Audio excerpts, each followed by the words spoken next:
JetBlue 8706, requesting taxi to runway 24 left.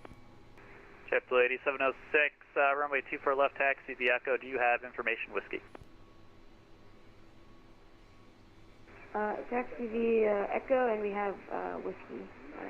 JetBlue 8706, next. Headed 552, contact departures, yeah.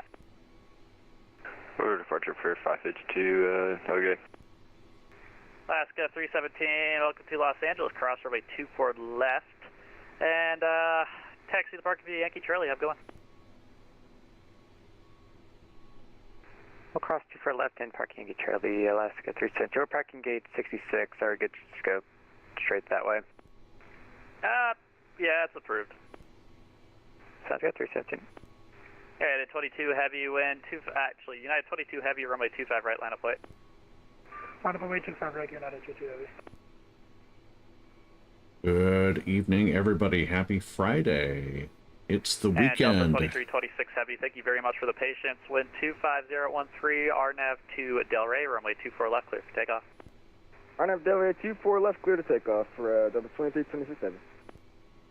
My name's Michael, and this is the Sky's Limit Aviation channel. Welcome to a Friday night live stream. We're leaving Los Angeles tonight and heading back east to Indianapolis in the PMDG 777 freighter, a variant of the Boeing 777LR, or LUR, as my friend Matt Cochran likes to call it. Glad to have you on board. We're just getting the cargo loaded up, getting things squared away in the cockpit. Hello there, Delta 1319, requesting taxi to runway 25 right. Delta 1319 LA Tower, do you have information, Whiskey? Yes, sir, for Delta 1319. Thank you very much. Delta 1319, runway 25 right, taxi via Bravo. Runway 25 right, taxi via Bravo for Delta 1319, thank you. And got our pre-departure clearance already from LA Tower, and we're cleared to the Indianapolis airport via the DOTS 2 departure. Probably on a Charlie, sorry about that. CLEEE transition. Short Victor. Alright, that's no problem. And as filed, 330 will be our flight level, but we're to maintain 5 for right now. Sorry again.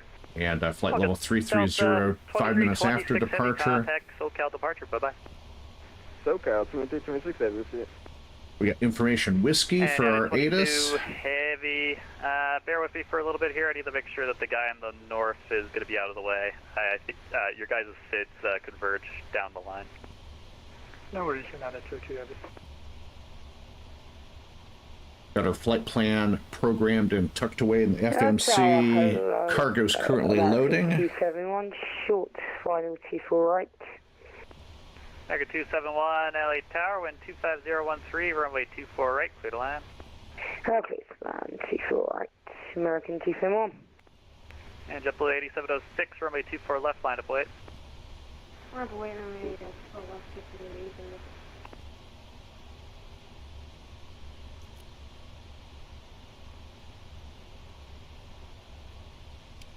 That should be enough time. All right, United 22 Heavy, wind 25013, RNAV to Docker, runway 25 right, clear for takeoff. Gonna turn on our beacon lights. Go ahead and get the APU started.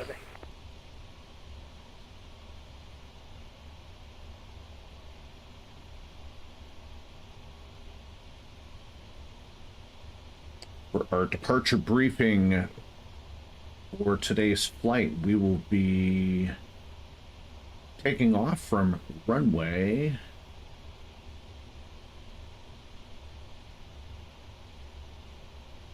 25 right at LAX. Going to be a flaps 5 takeoff. VWAP speeds are 159, 163, 169. V2 plus 15 is 184 knots. Once we engage the auto throttles and head down the runway after 80 knots, we will only abort for an engine fire or engine failure. Yeah, 22 Heavy, contact departure, see ya. Order departure, United 22 Heavy, see ya. Once we're past V1, We will continue to take off, declare an emergency, get vectors to circle, run our checklists, and then we'll request a return back to the airport, and we'll likely just go ahead and come back on 25 left, 25 right, since that'll be the longest runway. Other than that, normal departure instructions as briefed in the charts. And for VATSIM, just standard calls. We're all radio traffic. Clear for takeoff. Well, left, quick takeoff. Back at 271, welcome to Los Angeles. Hold shorter runway 24 left at Yankee.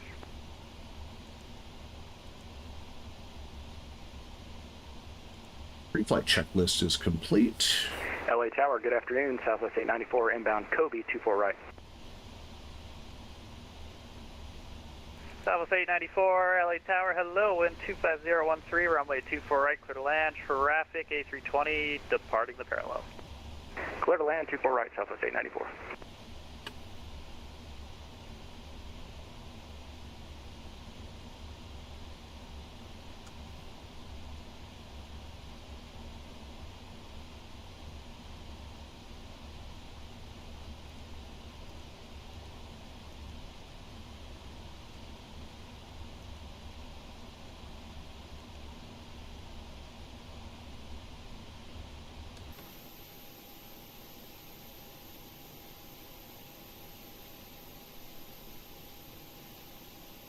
Go ahead and get the ship buttoned up. JetBlue 8706, contact departure. Yeah. Over departure, 128, 050, JetBlue 8706, next to you. Delta 1319, wind 25013, RNAV to Docker, runway 25 right, clear for takeoff. RNAV to Docker, clear for takeoff, 25 right for Delta 1319.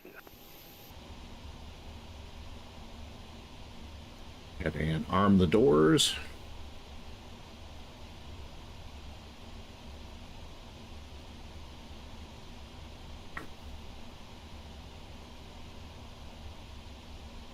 Turn on the ACARs. Go mode Charlie on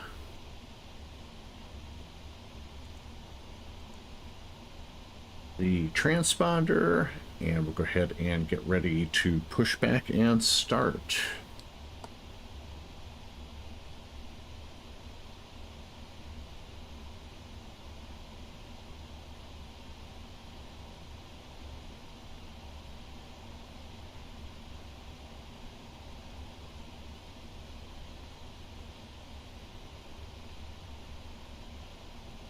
And we'll probably go Alpha 4 to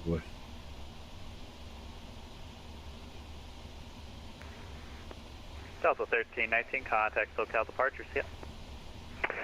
Alpha 4, Hotel 1, Hotel Bravo 2 to Bravo, and then probably Bravo 1 for full length. Hello, Captain. We are ready for pushback. So I hope everybody's having a good night tonight.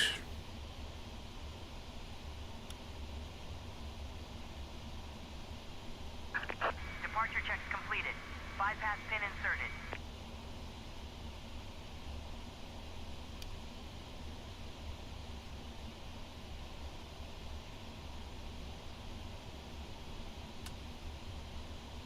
Hope everybody had a good week.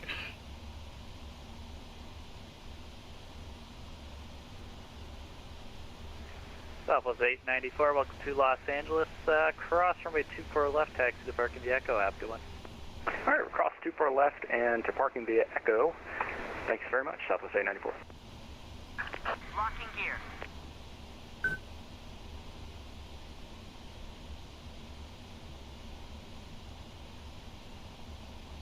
Okay, we're going to go nose to the right, tail to the left.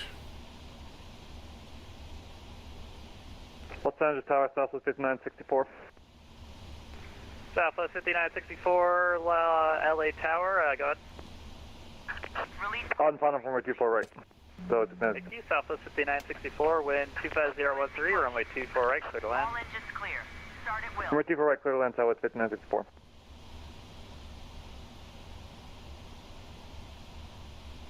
And starting engine number 2 and then engine number 1.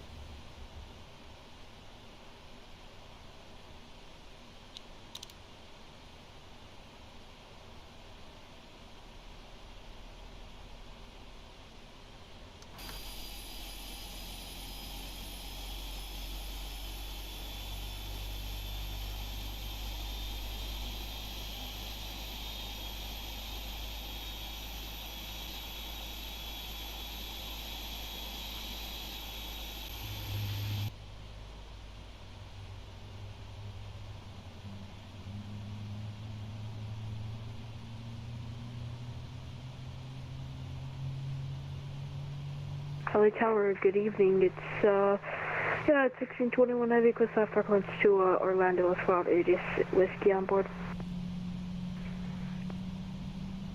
Yeah, it is 1621 Heavy, LA Tower, set your PDC.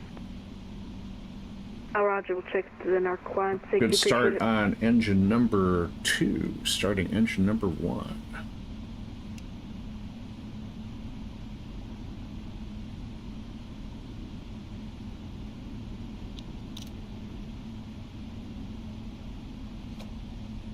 Go ahead, set our trim to 4.5 units.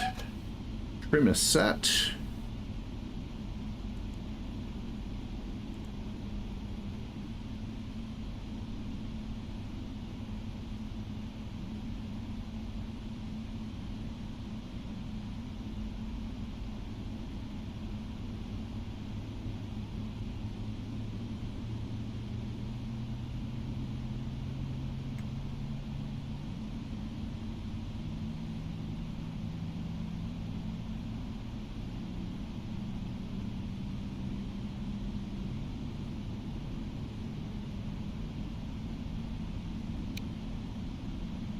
And good engine start on engine number 1.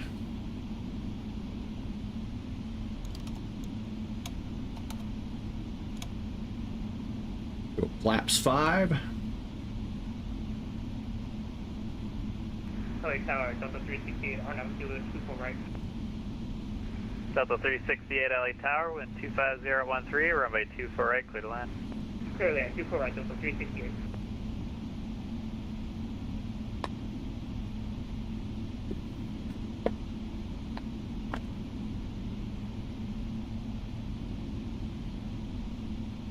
And FedEx 3645 LA Tower, on this frequency. Waiting your confirmation for a good engine start. Yes, we are. FedEx 3645 Heavy. Yep, FedEx 3645 Heavy. Looks like you pushed on the Alpha there. It's an active taxiway. Not a big issue. What is a big issue is that you're facing the wrong direction. Just let me know where you're the taxi, and I'll have to do a little maneuvering here to get you around. Sounds good. Sorry about that. FedEx 3645 Heavy. All good.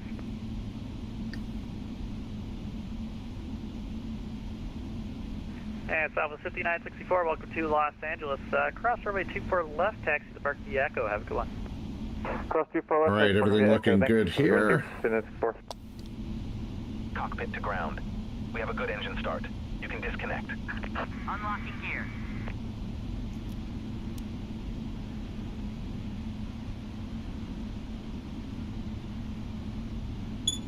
Nothing like a little maneuvering to get the flight started. Tow truck disconnected. Bypass pin removed. Left is clear. Right is clear.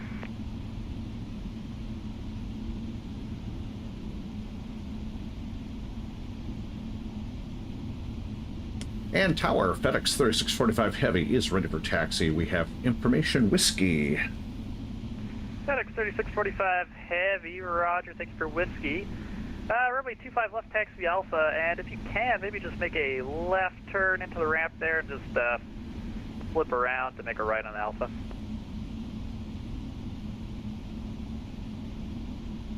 Okay, 25 left and make a quick left UE back onto Alpha for FedEx 3645 Heavy. Los Angeles Tower Vision Jet 676 Charlie Sierra on final runway 25 left.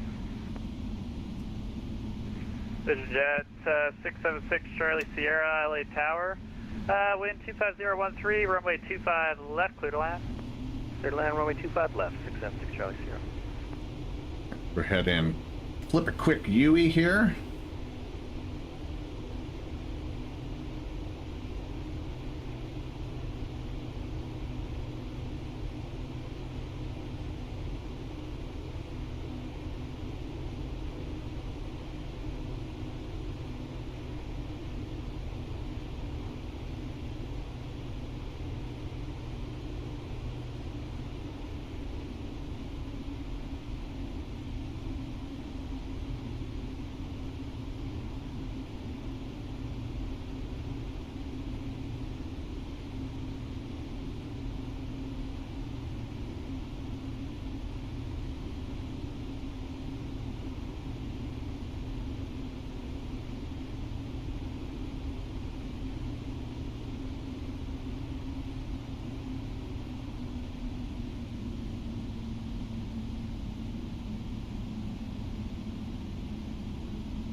Hey, Frank. Good evening, sir.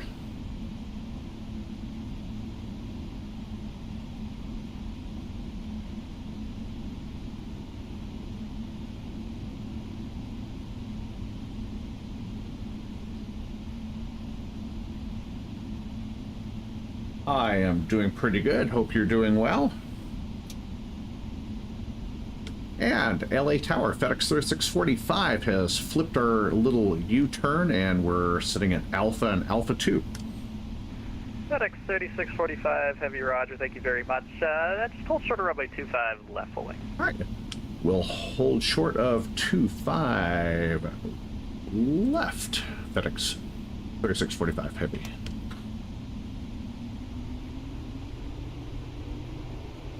Ah, sweet. I'm assuming everything went good with the test flight.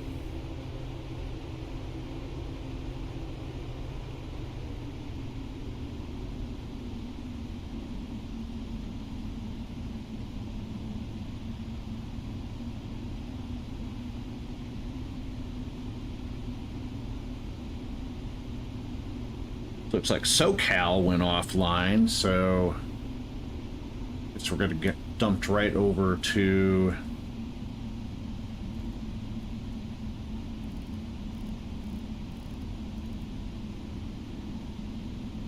Unicom.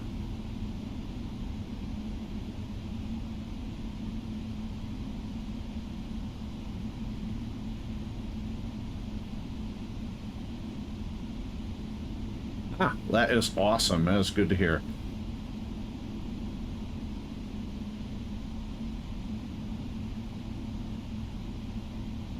All right, holding short of 25 left here at Foxtrot. Waiting further instructions from LA Tower. We are not running active sky today.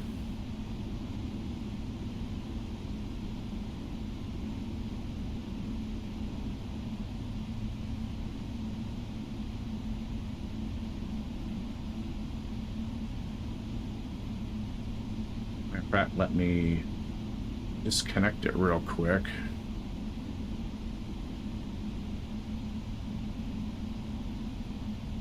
And while we're sitting here, very briefly, I just wanted to make it fair weather. There we go.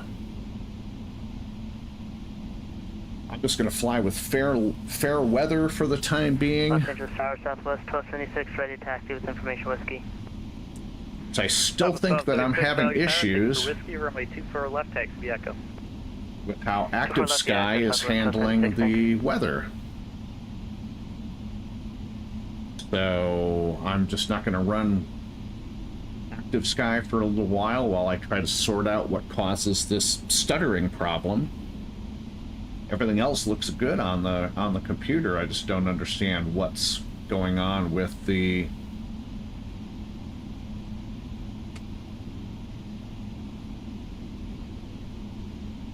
stuttering. So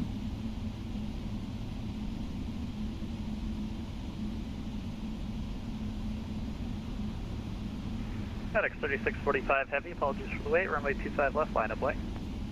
25 left, line up and wait. FedEx 3645 Heavy.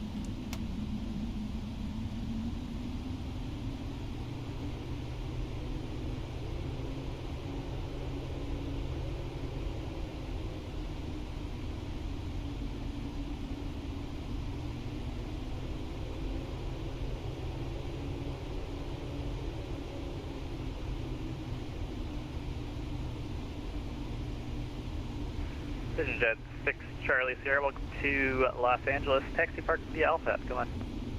Taxi parking via Alpha, 672 Charlie Sierra, 6 to the ATC.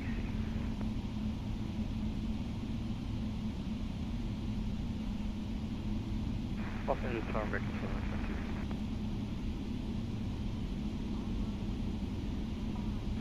Last aircraft calling, apologies, say again. It sounds like you're pretty far away though. Yeah, we are. Just wanted to see what we should do as far as arrival and see if we should expect you guys. Yep, so you could just get yourself set up on whatever arrival you have filed. Then, you know, as for the approach, just set yourself on whatever approach you want. You know, for the landing runways, check the ATIS.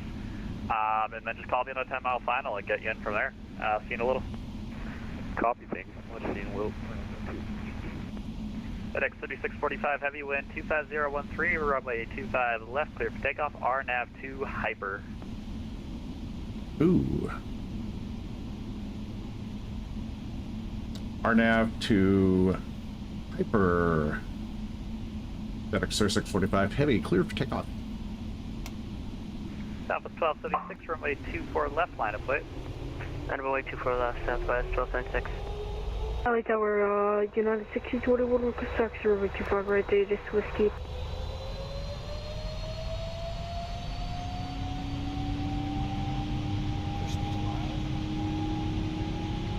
United 1621, LA Tower, hello, squawk normal.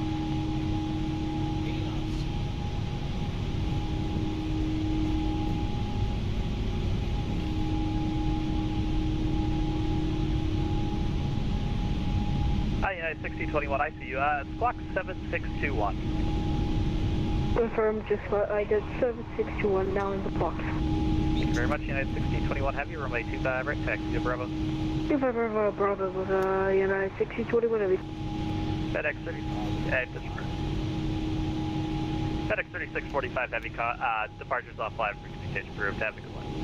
Alright, heading over to the dark side. Appreciate the services. FedEx 3645 Heavy, see ya.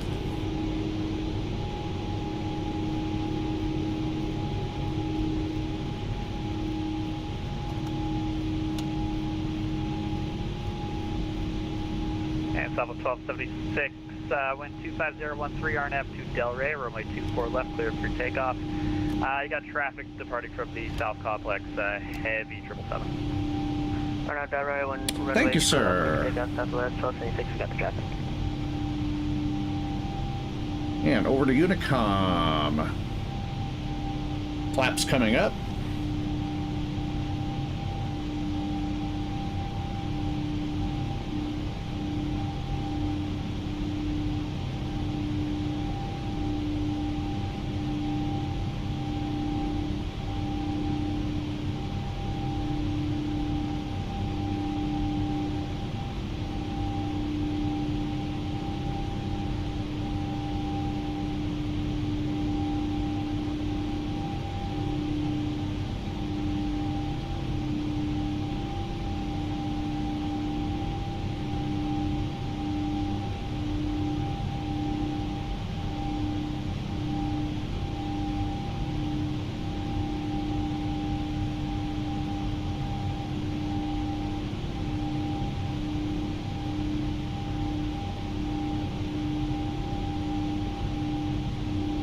Yeah, different departure basically, but basically the same waypoints. So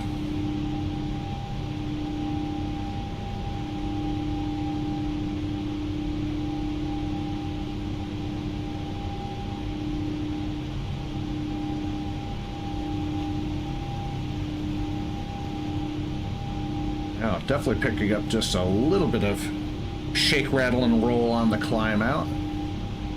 Catalina Island coming into view off the pilot's windscreen.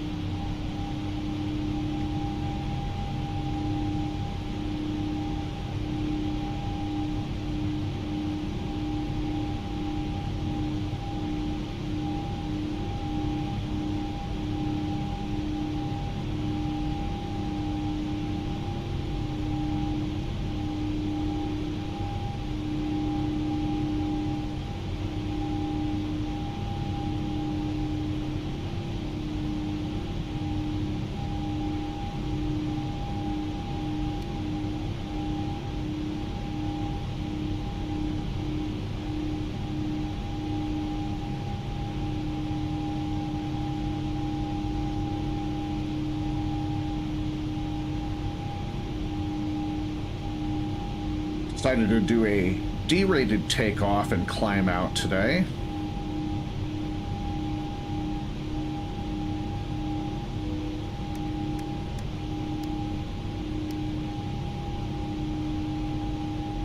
About 10,000 feet, landing lights coming off.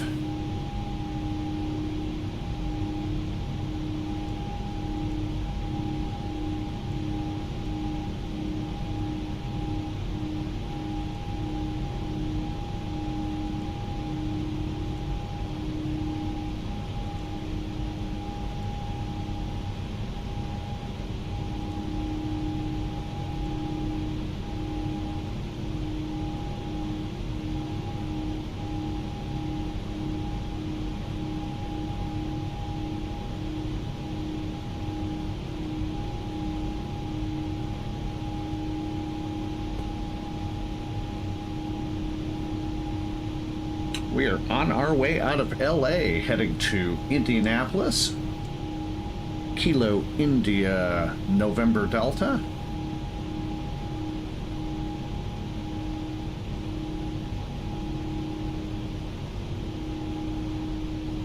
Approximately 3.5 hours. Flight time this evening.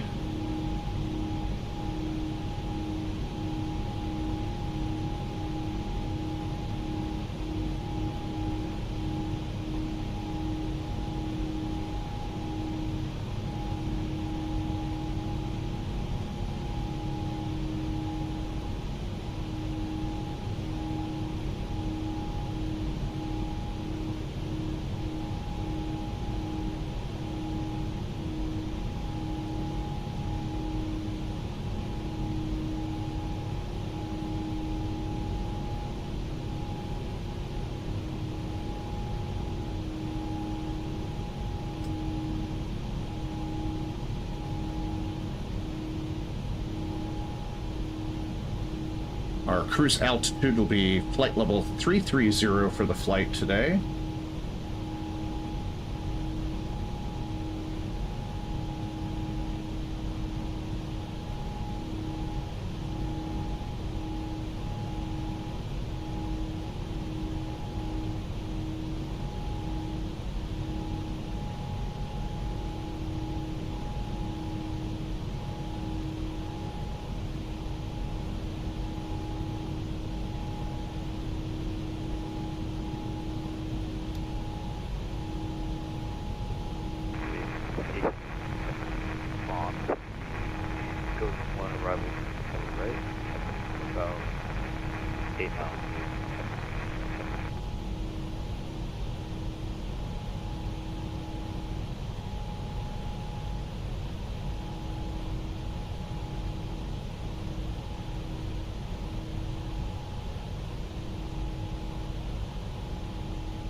Getting ready to pass through 18,000 feet into the flight levels. Barometer, or excuse me, the altimeter is going to standard.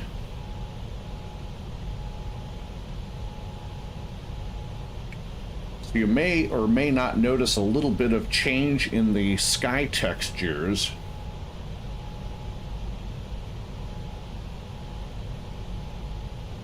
And that is due to me downloading some corrected sky textures for the simulator. One of my views over wing on a recent flight shows this really funky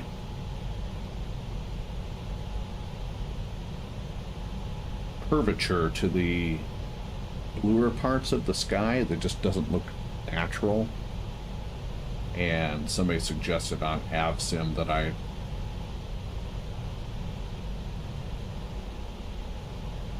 download some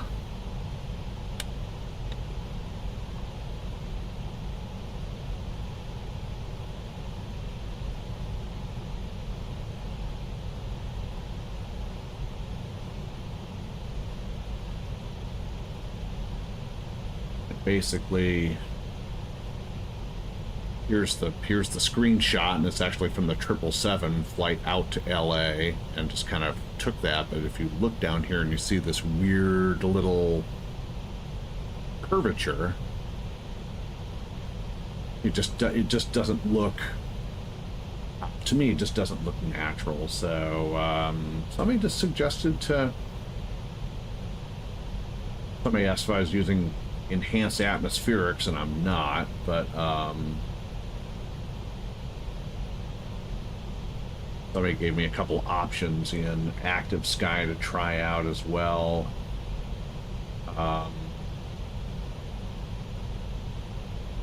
And we'll see what happens.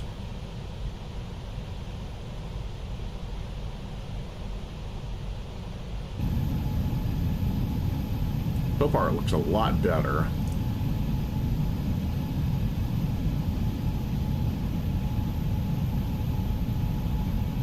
We'll see once we get up to altitude and see how that looks.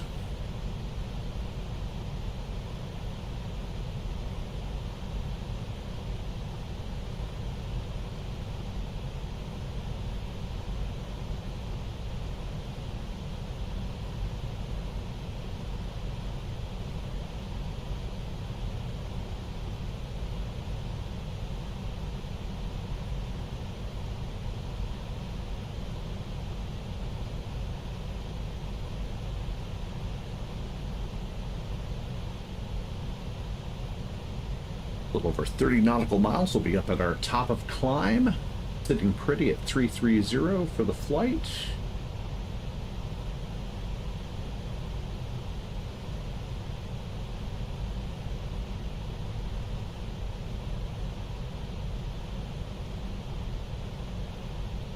And just a tiny bit over 3 hours left in the flight.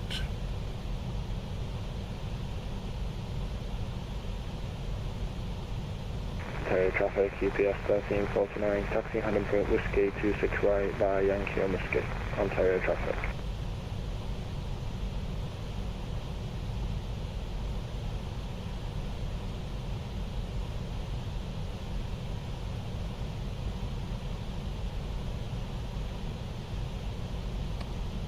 The weather today in Atlanta has been raining all day.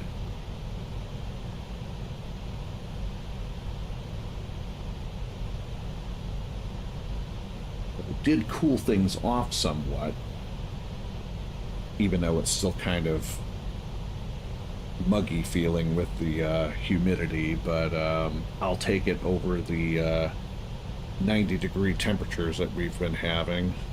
Right now it's currently 80.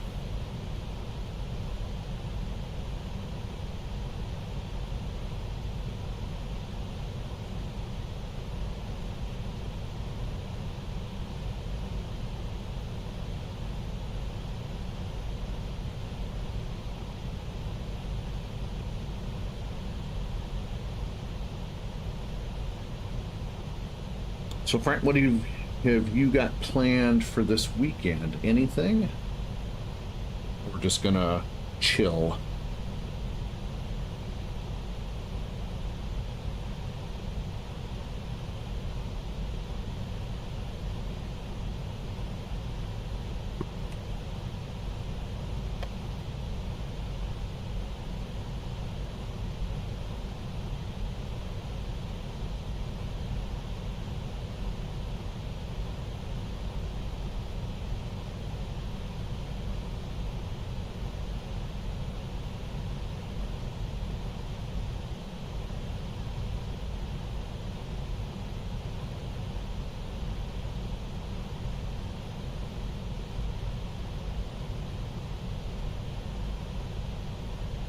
Ontario traffic, GPS 1349, departing 26 right, Nickel 1 departure.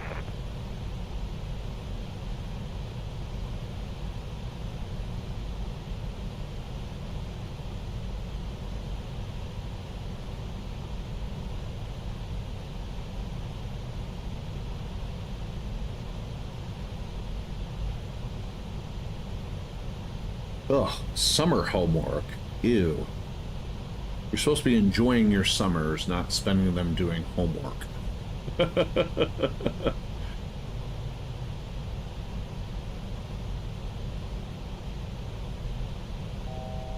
Alright, 1,000 feet to go. To 330.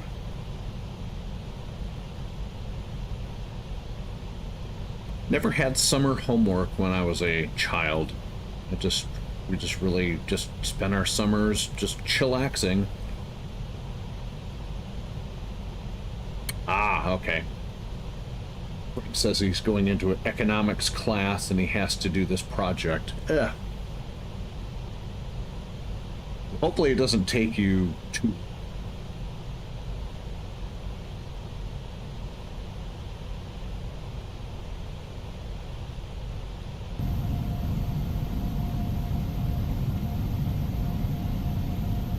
The sky doesn't look so bad. I like the darker blue, but it's still, I don't know. To me, there's still just that little annoying little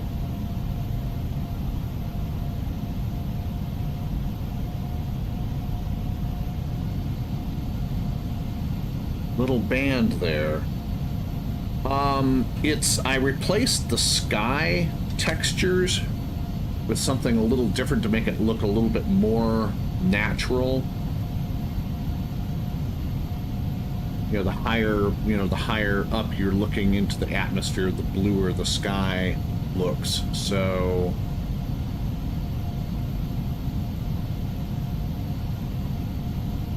I don't know if I like it or not, but I did back up the files and I can always replace them if I have to.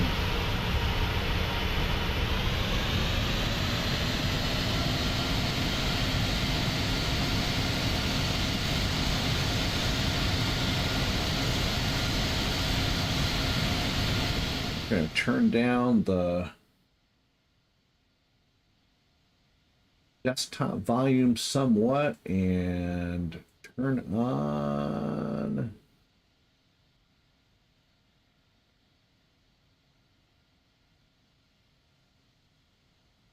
the background music.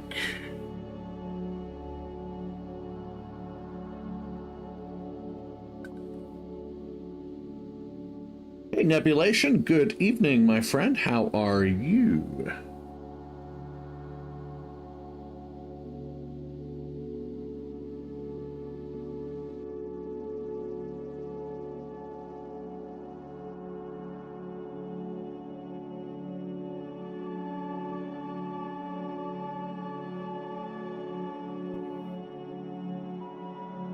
Forgot to turn the APU off. There we go.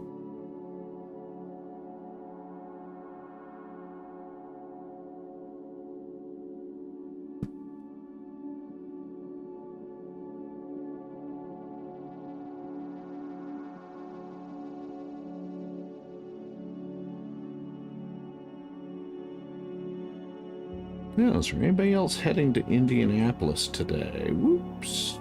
Hold on here.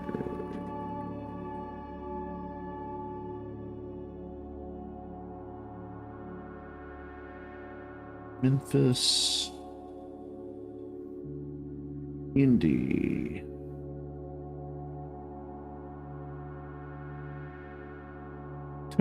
I'm the only flight going into Indianapolis tonight. That is truly sad, but that's okay. I ain't gonna worry about it. It just means less traffic for me to worry about when it comes to landing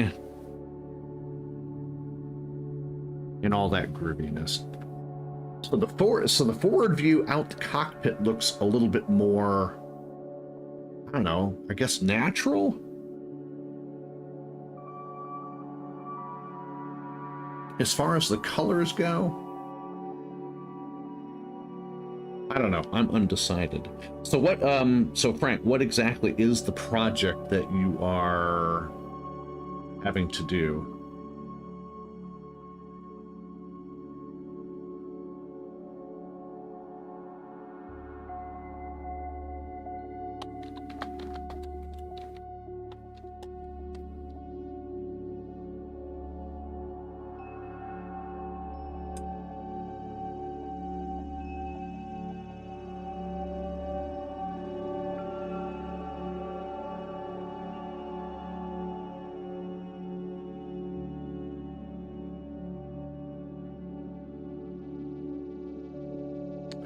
And if you're just joining us on the live stream, good evening, happy Friday. My name is Michael, also known as Sky's the Limit, and this is the Sky's the Limit Aviation channel, live streaming to you tonight as we head east to Indianapolis for some FedEx ops in the PMDG 777 freighter. Glad to have you on board. And Nebulation's asking, how are you? And I am doing fairly well, thank you. Hope you are doing equally as well.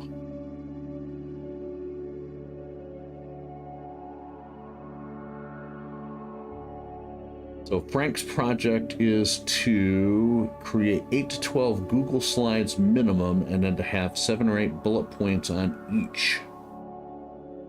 And he has to read a book. What type of slides? And what's the content of said slides?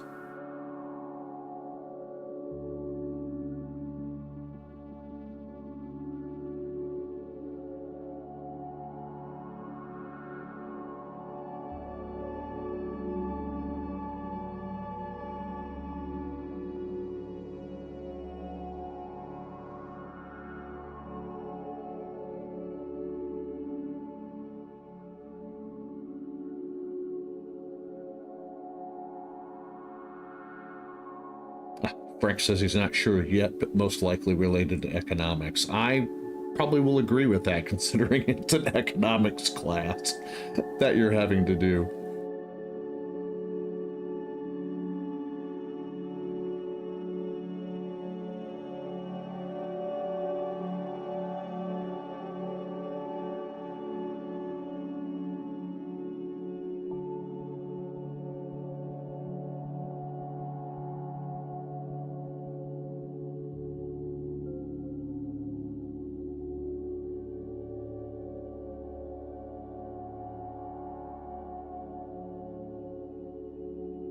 Just discovered another error. I forgot to clear out the discontinuity.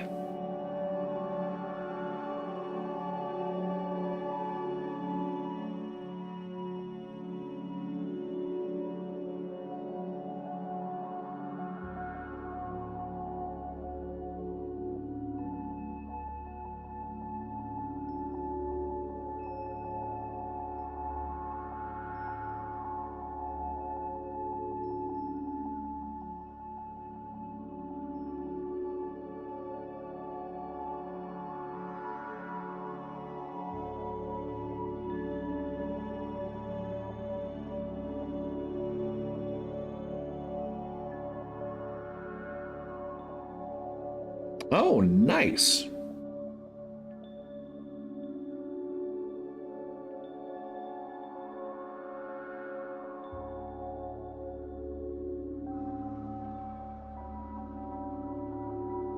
Manipulation says he's going to be controlling tomorrow either St. Louis or Austin.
Manipulation says it took him 1 year to get certified to control. That is quite a while, so...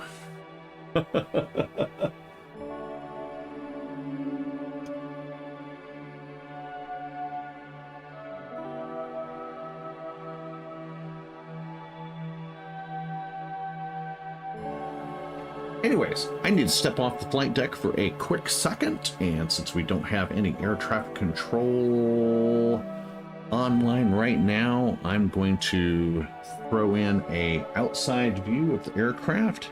I'm going to run down and do something real quick, make some coffee. We'll be back up on the flight deck momentarily, so we'll see you in just a few minutes.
All right, ladies and gentlemen, we are back on the flight deck.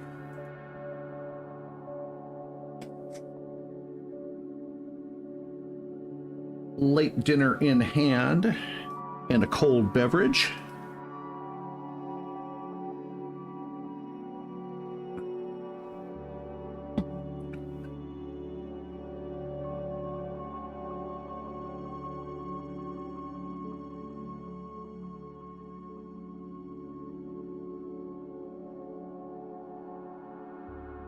Not the cold beverage that you think it is.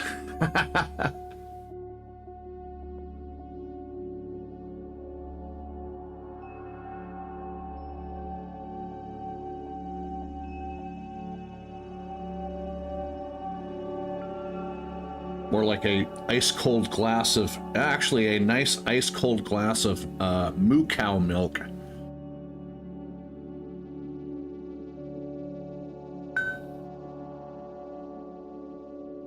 I've been on this egg sandwich kick for like the last couple weeks, and I've just been downing fried egg sandwiches like you wouldn't believe, and just chasing it with a nice cold glass of milk. Don't know why, just one of these weird little phases I'm going through, apparently.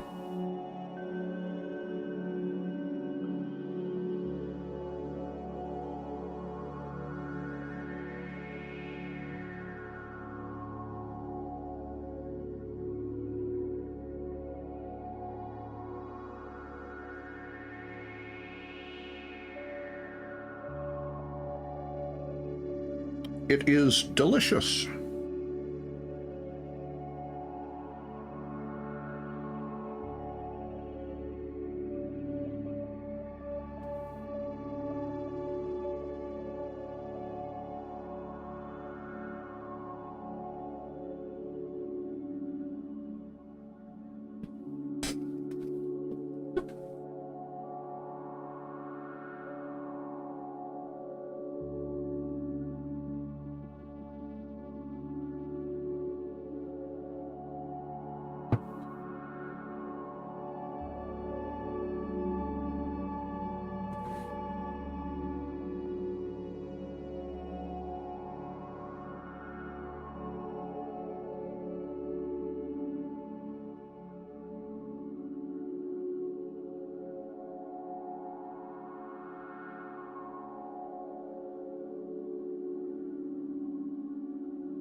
So when do you find out which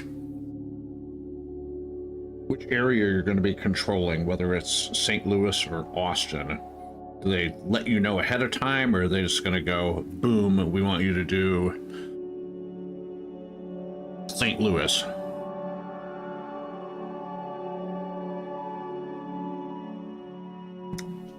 Oh, so you get to pick it. Oh, okay.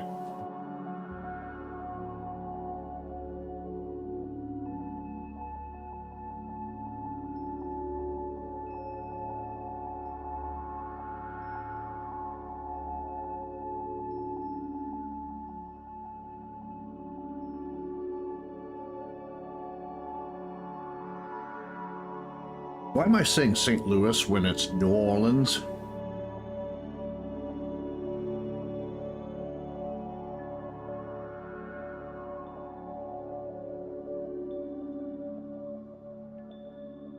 Oh,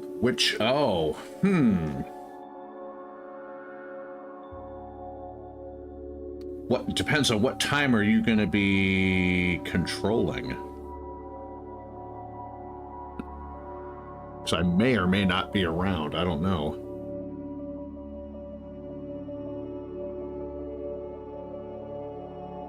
I mean, I like both cities.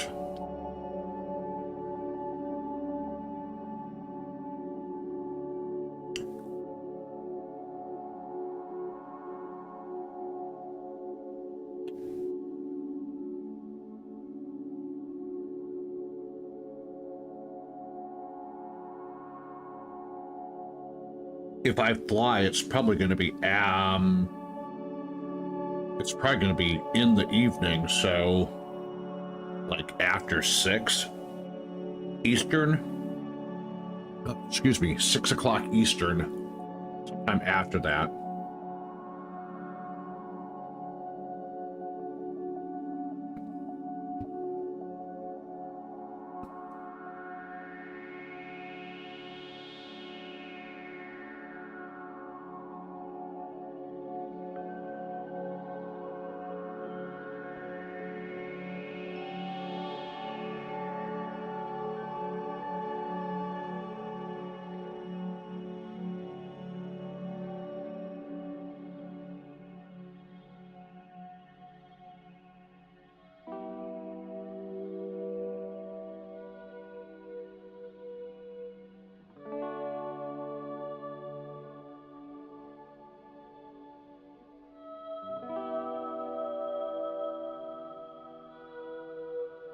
Okay. I will try to get home so I can hop online. For sure, for sure.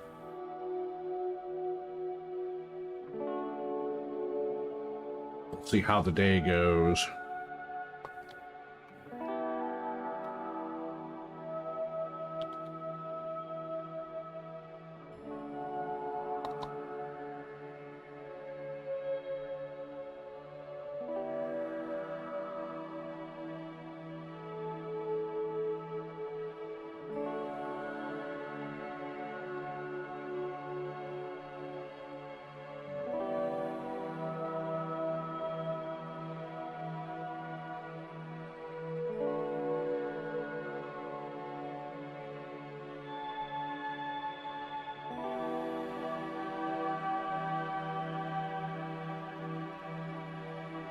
Hey, you are most welcome.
So apparently there was a major internet outage that impacted airlines, especially Delta, who canceled nearly 1,000 flights today. banks, hospitals, because some antivirus, anti-malware company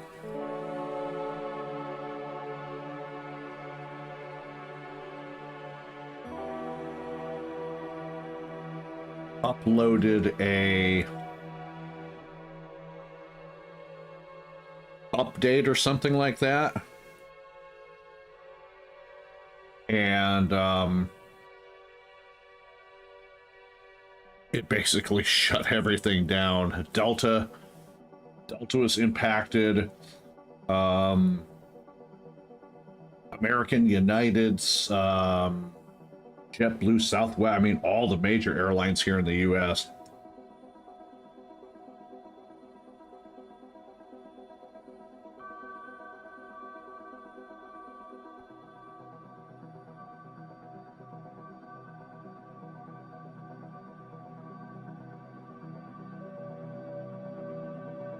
And the company that was involved in it, all right, Nebulation, take care, enjoy Din Din. Apparently, the company that happened is called CrowdStrike.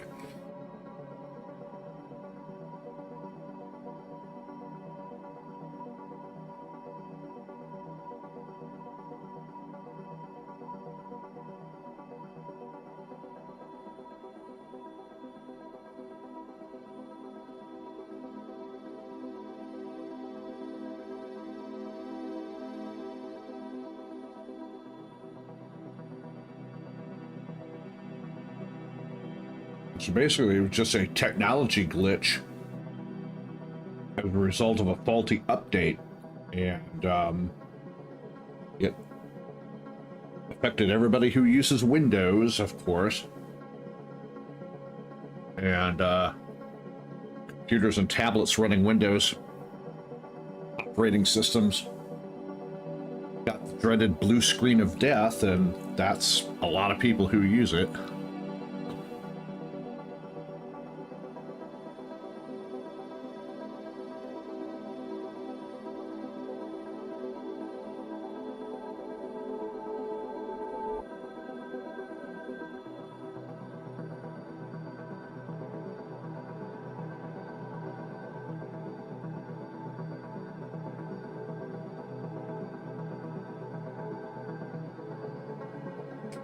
Okay, something interesting on the ECAS. It says pilot response.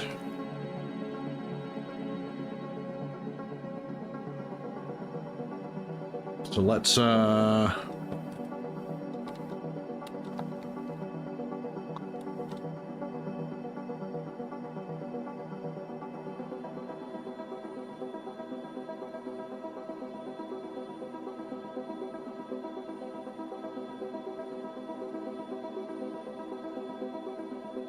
oh, okay. So I guess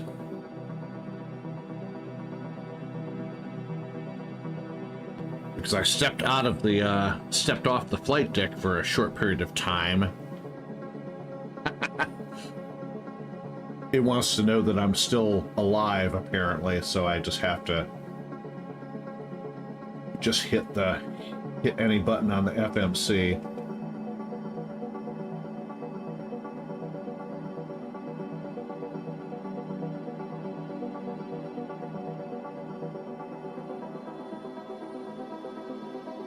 Turned off in the options page. Okay.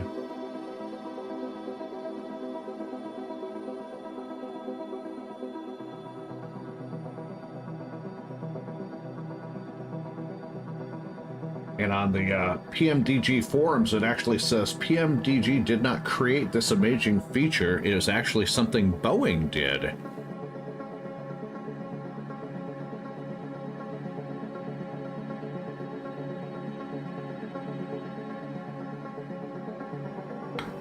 Says Boeing put this on long-range aircraft where crew fatigue and or boredom lead to unwanted lapses of monitoring and concentration.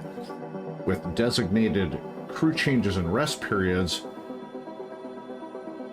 it's better, but in the quiet hours of early morning in the middle of the Pacific after deadheading, it's still a good feature to have. Obviously, If you have to leave unattended for any length of time, you can disable it in the PMDG options in your CDU. So let's go check that out then.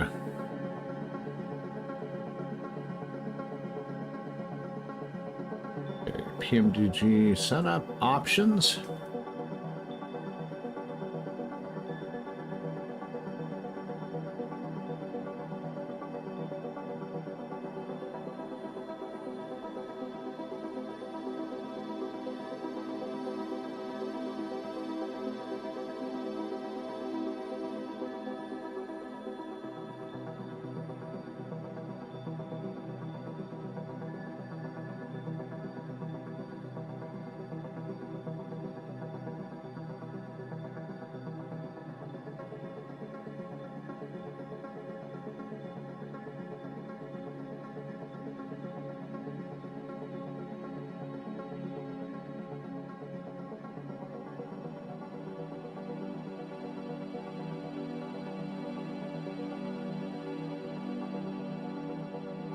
I don't see it there. Maybe it's in the simulation?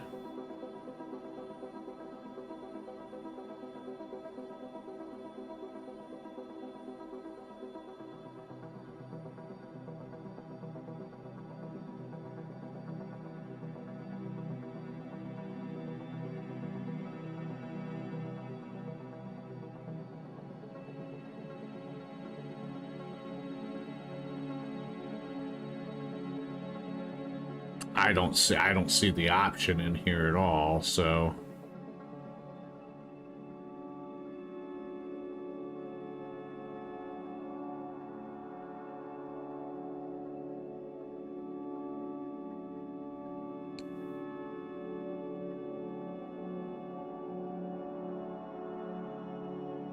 I guess I don't have an electronic flight book.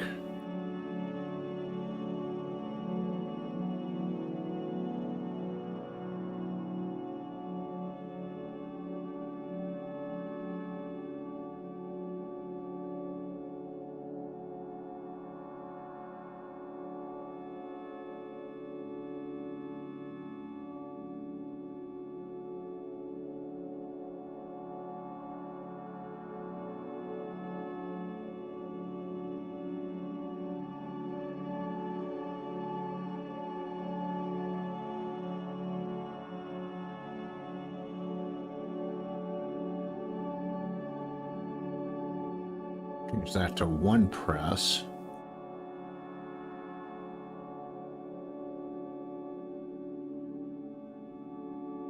I still don't see the option in here, so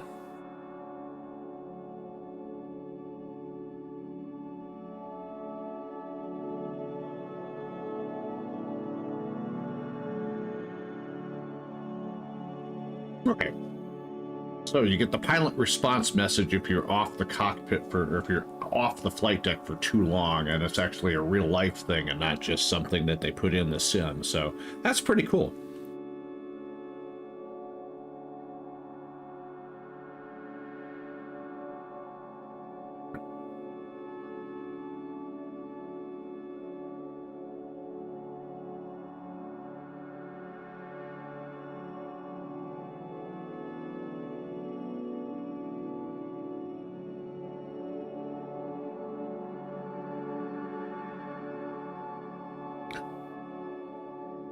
Some traffic. About 25 miles out, crossing from left to right, and they're about 2,000 feet above us, so should be no factor. Might be able to pick up their contrails if they're out there.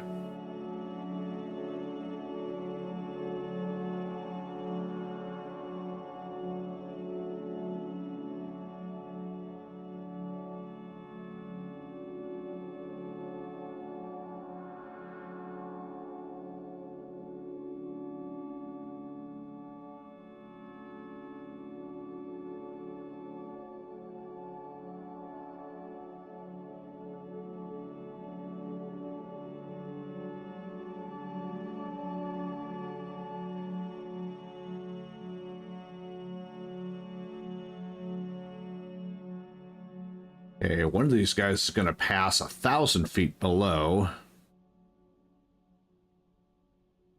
He's at 320. We're at 33.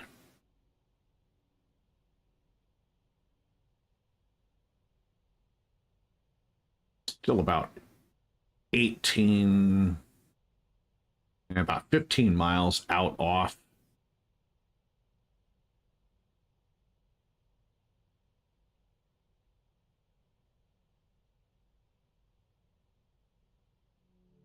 Don't know that we'll see him pass. About 12 miles off the nose. Crossing now. So traffic won't be a factor.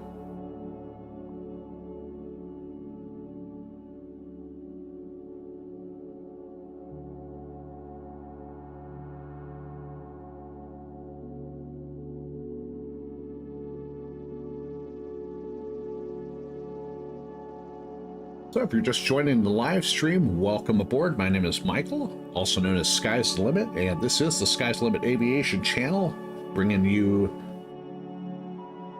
my Friday night live stream. Doing some cargo ops with FedEx in the PMDG 777 freighter on prepared version 5.4, heading to Indianapolis. Sitting at flight level 330 and Mach 0.835.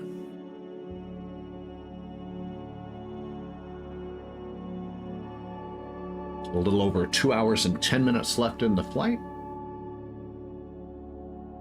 Glad to have you on board.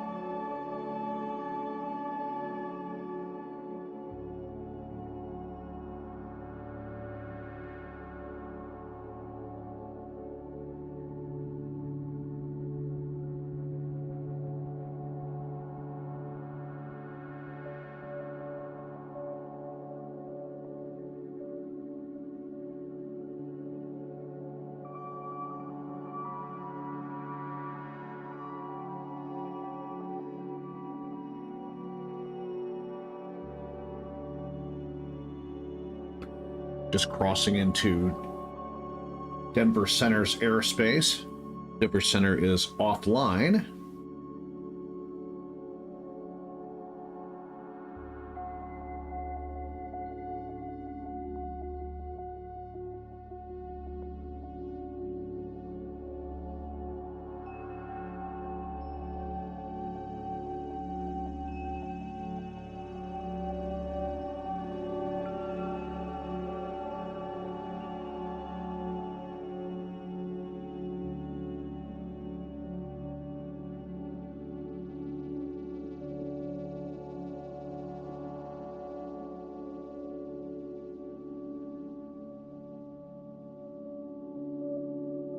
If you have access to the live chat, hop on, say hi real quick. Let me know where you're tuning in from tonight. As for me, I'm located here in the metropolitan Atlanta area, but soon to be relocating up to the Detroit area, back in my home turf. That'll be happening around the end of August, early September. Would love to know where you're tuning in from.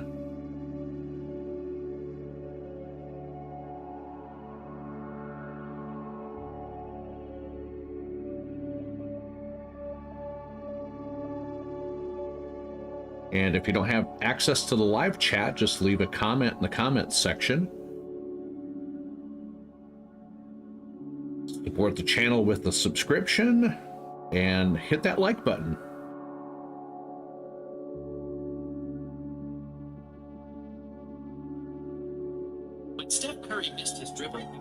for a second that it...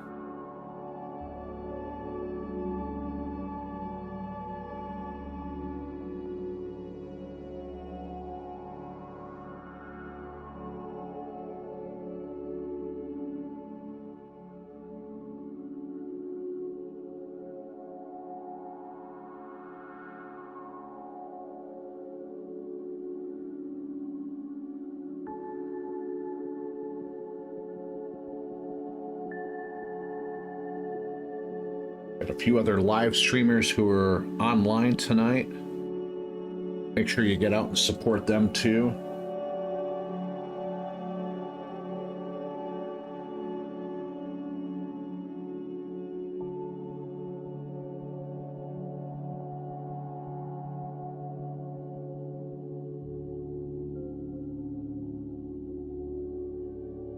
My good friend Owls is online tonight. He's currently live streaming. He's doing some Delta ops in the Retro L10, or excuse me, what's he?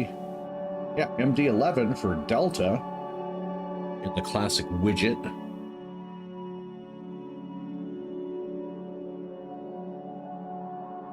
He's online tonight and broadcasting. I'm watching him on my phone.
Pop my headsets off here for a quick second.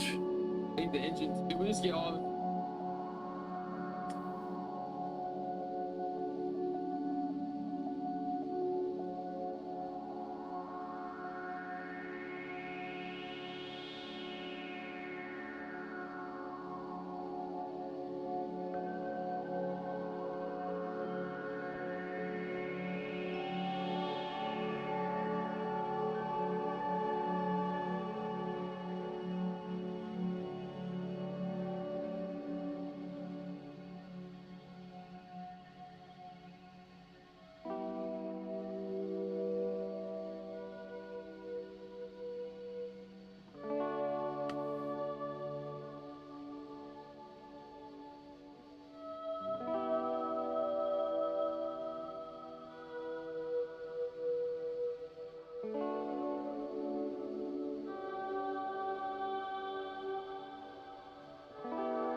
So Owls just said he was over checking my stream out. I'm over checking his out. So shout out to Owls.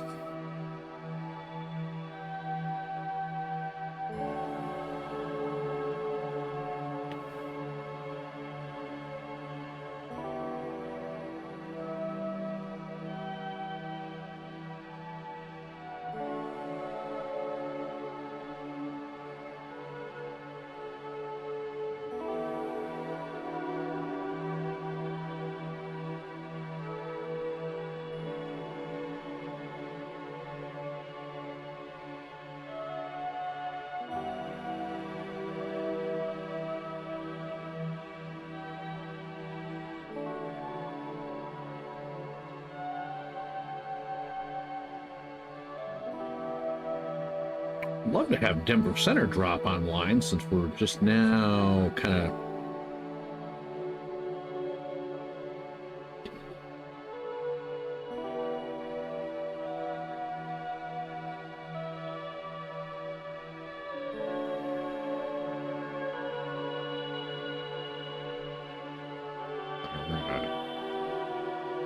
back on the flight deck, but Owls is just mentioning the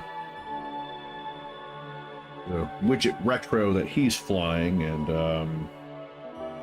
know, the MD-11, the Lockheed TriStar, and the 7.6s at that. I don't remember if I know the 727s had it.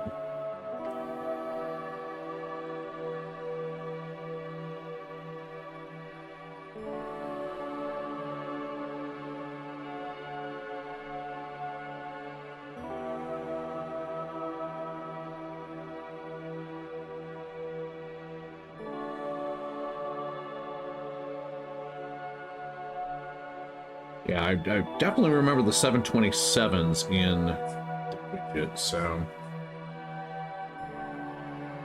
Yeah, looks like we're getting more rain. I can hear it outside the window.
We're just skirting the southern border of the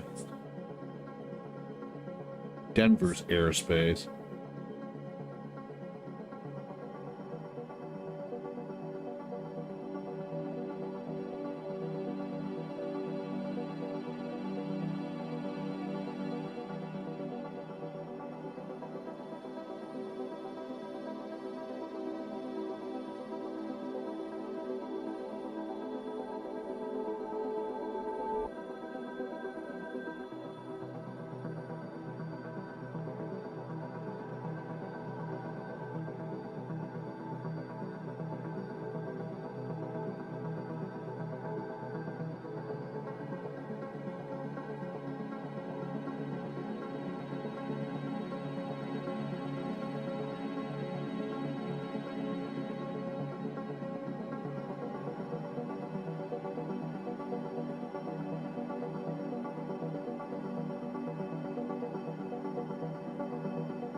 Anybody else is online on the VATSIM network, and right now, nothing between us and Indianapolis. I was hoping we'd get a little bit of ATC action today, but at least was glad to have the tower online, so.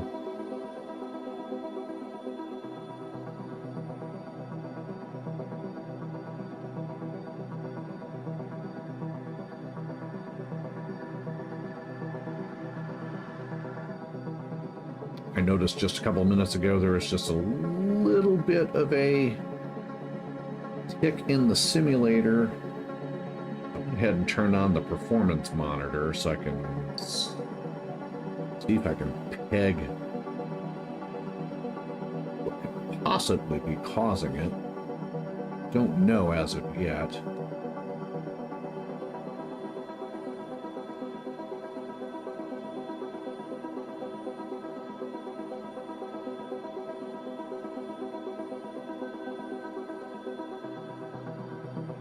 I mean, there's no telling. I mean, even Owls was having some problems with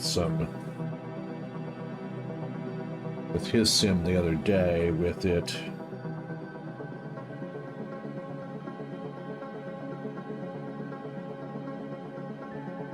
I don't know if you want to call it lagging out or whatever you want to call it for lack of a better term, but he was having some issues with, I guess, stuttering is the best thing that I can describe it as. But don't feel so bad when it happens. But it's still annoying nonetheless when you're trying to put content out there live.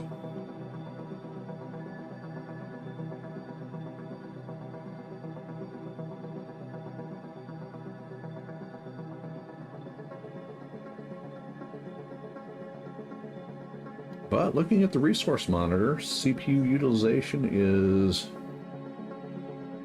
good. It rarely goes above 35%. Memory is fine.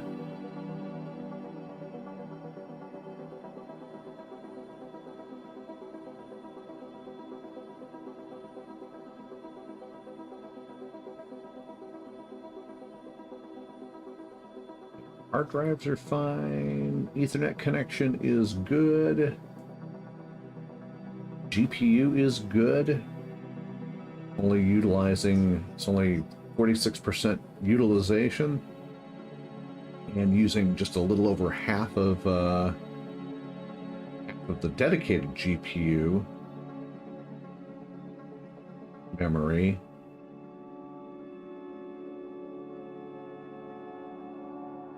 And all the temperatures are good, so I don't know what would cause the stuttering.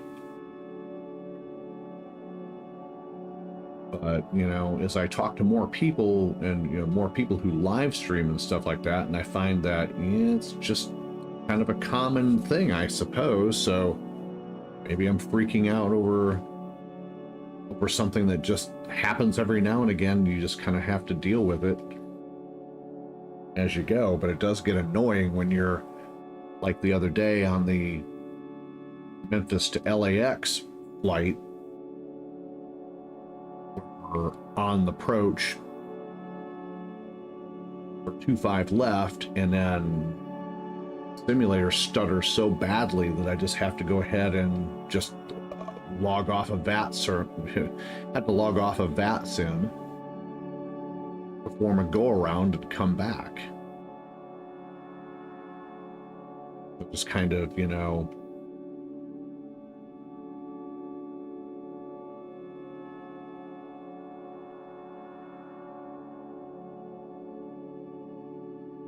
disheartening when that happens, but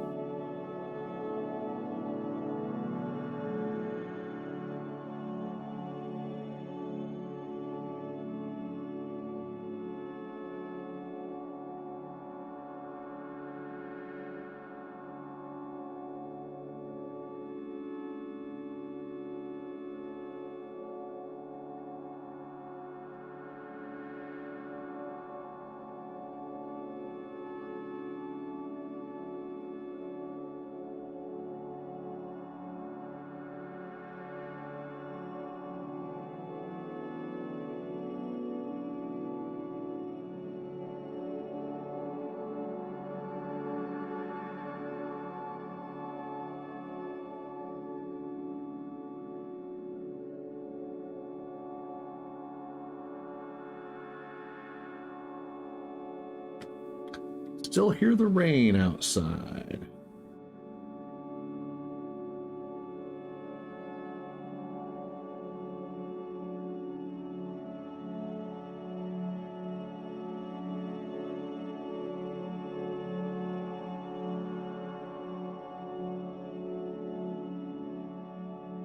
Oh, wait a minute. Owls. Okay, I just realized that Owls departed out of LAX as well. And I've got him on. Okay, there he is on Bat Spy. No, that's not him on Bat Spy. Where are you?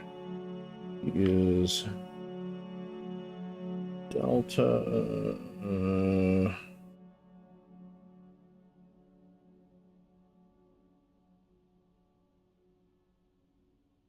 2326.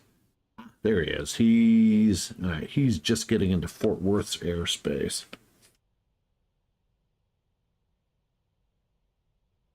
And he's got United 22 with him. And JetBlue.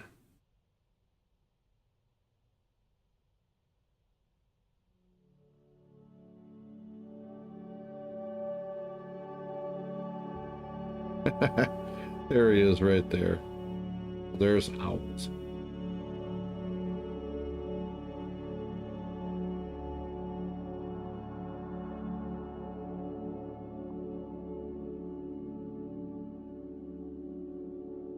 He's got a few other flights with him flying out of LAX. So.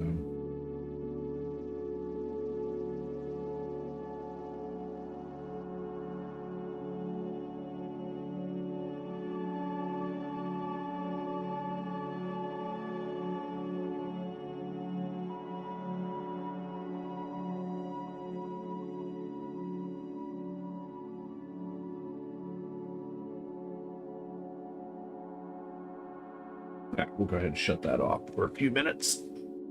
Concentrate on our flight. So if you're just joining the live stream, welcome aboard. Doing FedEx Cargo Ops. LAX to Indianapolis, which is a FedEx hub. In the 777-200 freighter. Sitting currently at flight level 330 and Mach 0.835.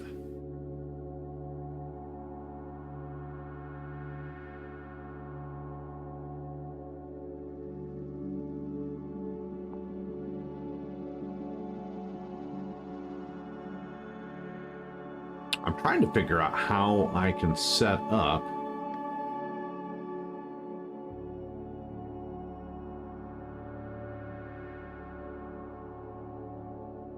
outside view so you all can watch the landing, I guess. So I can open up a window here and then I can change it like this.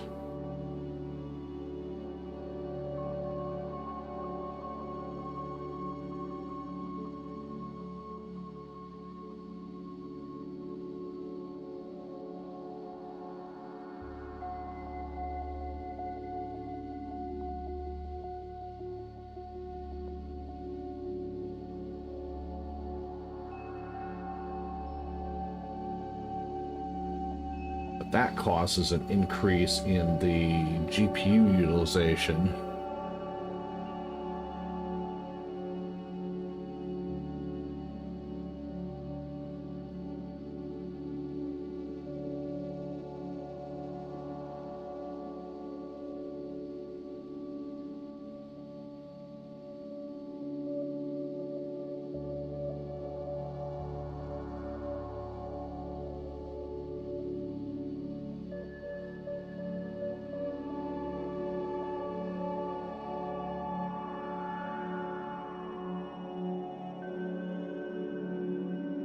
It just seems to just cause a little bit too much wackiness, so...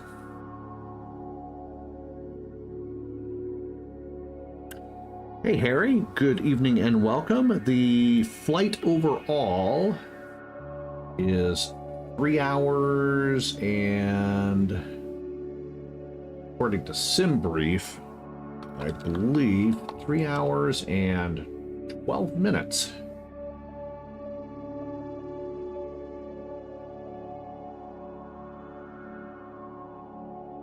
Nope. Correction, 3 hours and 35 minutes.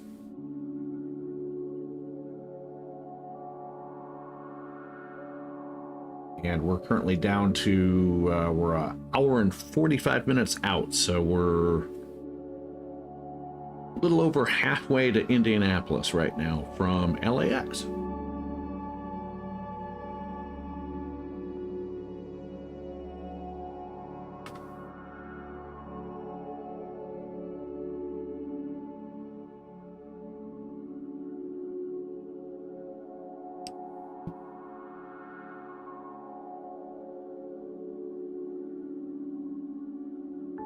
And hope you're doing well tonight.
So I guess apparently Owls is part of a conga line heading to Orlando. So there is a, let's see, got a 321, Owls in the MD-11, got United 22, which is a 777-300, and JetBlue, which is an A320, so a 4-ship conga line heading to Orlando from LAX. They all departed just before I did, and I didn't even realize that it was Owls and the gang taking to the virtual skies.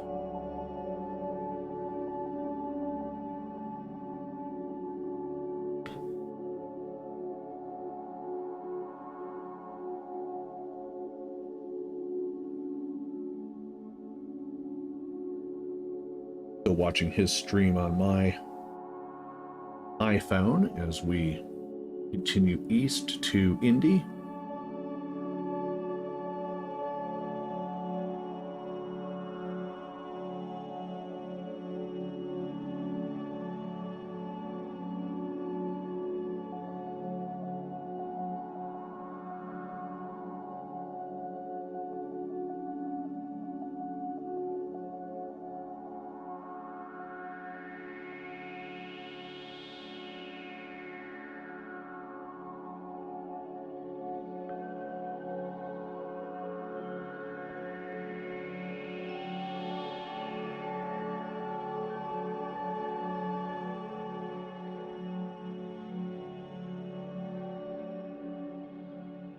Looking ahead to our arrival into Indianapolis, getting out my little METAR app on my iPhone. Their ATIS was updated about 12 minutes ago. Winds are 080 at 7, unlimited visibility, temperature 25 Celsius, dew point 12. Altimeter is 3011, and they have scattered clouds at 6,000 feet. And the forecast pretty much stays that way through the rest of the evening. So looks like we'll have some good weather going into Indy here in a little over an hour and a half.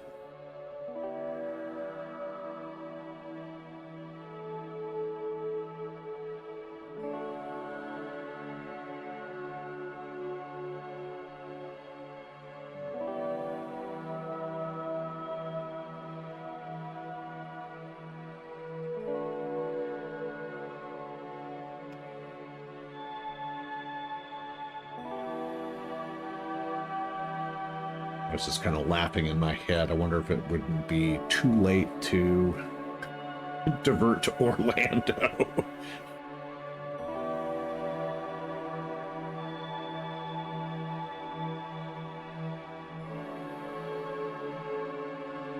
And follow the get in the conga line.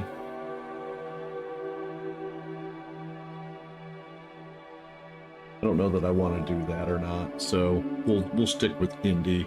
We'll hook up with Owls or Mickety Mike on another flight one of these days when they do a short little. Next time to do maybe a short turn or something, we'll maybe fly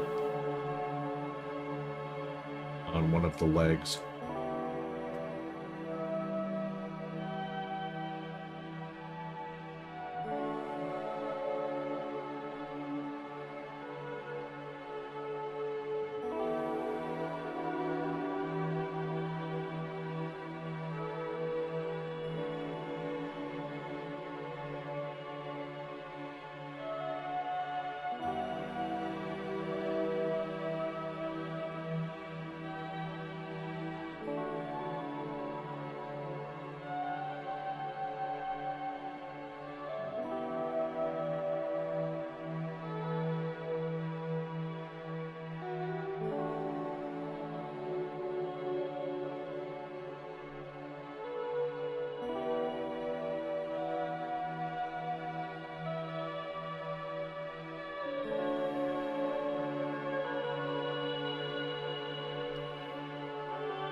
Got a nice tailwind coming from heading of 263 degrees, 25 knots, pushing us along here at 330.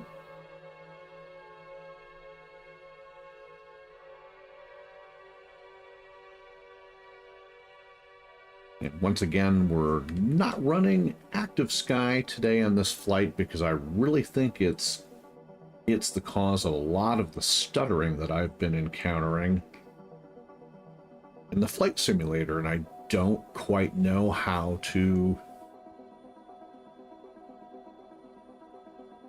resolve that.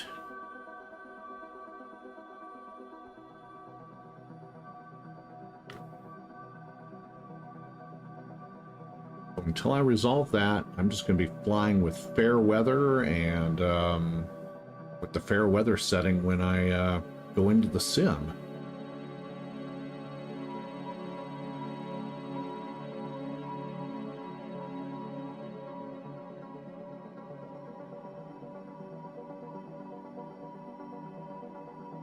And it always happens when I'm online on VATSIM. But I don't want to say, well, I probably have to blame it on the weather engine, because or it's a combination of the two.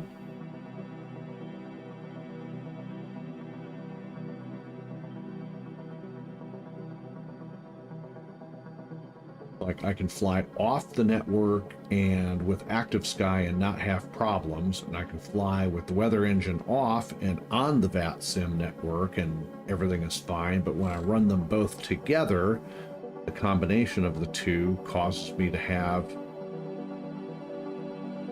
just some big time stuttering, and just don't know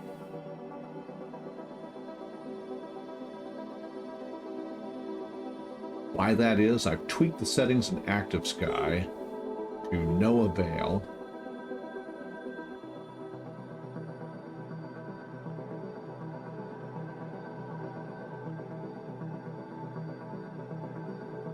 So I don't know.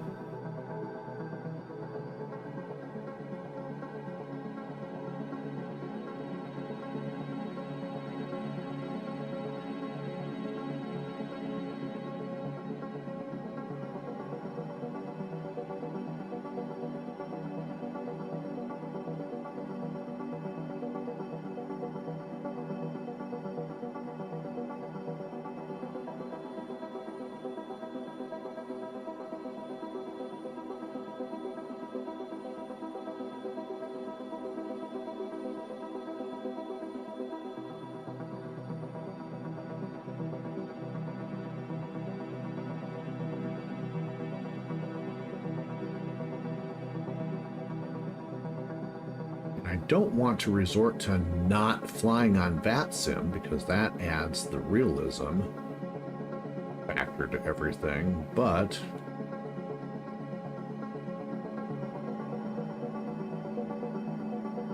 I don't know. We'll figure something out eventually, I suppose.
Okay, another thing that's been bothering me is, while we're on here bitching and complaining this Friday night, is the upper right-hand corner. I'm kind of tired of seeing the red chase plane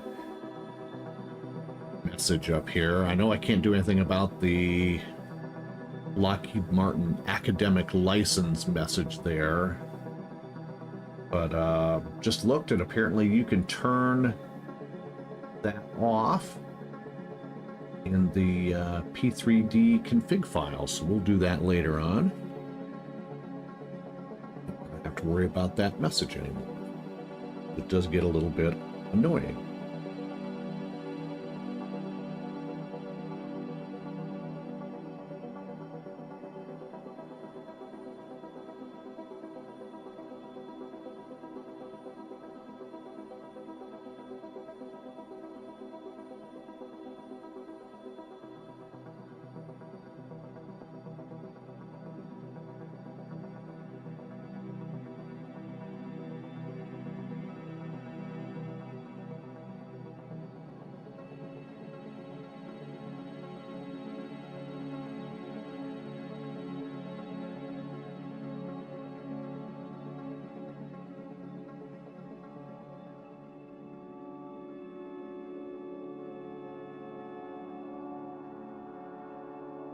Got a couple of pilots from our virtual pilots union online tonight. Just myself and 3 others, so kind of a slow Friday.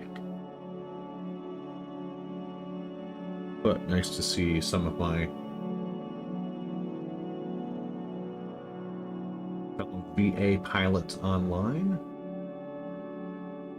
Technically, we're not a virtual airline, but we're a virtual pilots union that flies multiple airlines.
Welcome back, Nebulation.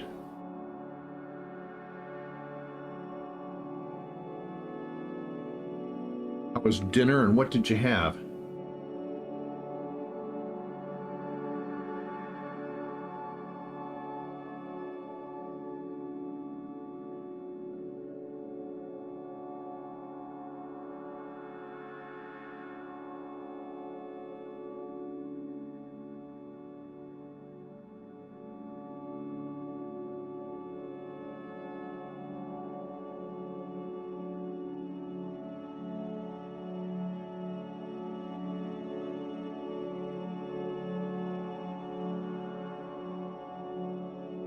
Yummy carrots with meat. What kind of meat?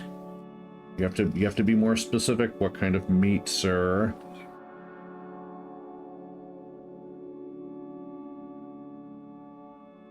And Nebulation also says that he flew out of Indy today. Oh, sweet steak.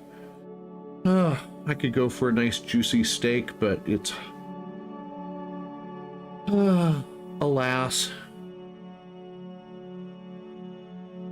I'm trying to eat better and stay away from the red meats. Although I did have pork chops last night. I can't resist pork chops. Yeah, I know. So yeah, I'm aware of the whole protein dilemma, and yeah, I've been sticking with a pretty good diet overall, having lost 65 pounds so far since late last year, and we're going into the tail end of July now. I had to go for a doctor's appointment. Well, no, I have a doctor's appointment next Wednesday. It's just a video call, but I had to go have some blood work done. It's like, oh, can I go weigh myself real quick? And weighed in at 215.1 pounds. I'm officially down 65. I started at 280 was my heaviest weight. And I'll be happy if I can get rid of another 5 or 10 pounds, but most all of my weight is in my legs. I have very muscular legs. I don't have much of a belly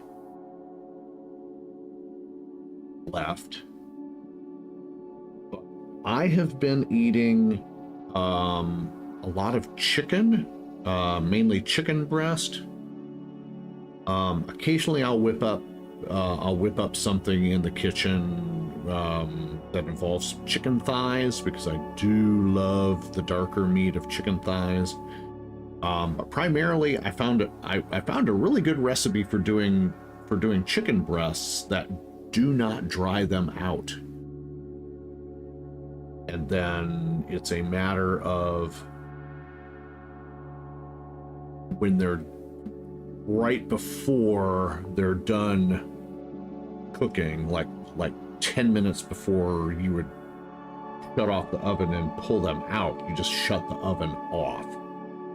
And you just let them cook the rest of the way in the oven as the heat slowly dissipates after you shut the oven off, and they retain all the juiciness, which is something that you don't see in chicken breasts very often. So, that and some wild rice, wild long grain rice, and a vegetable. I mean, literally my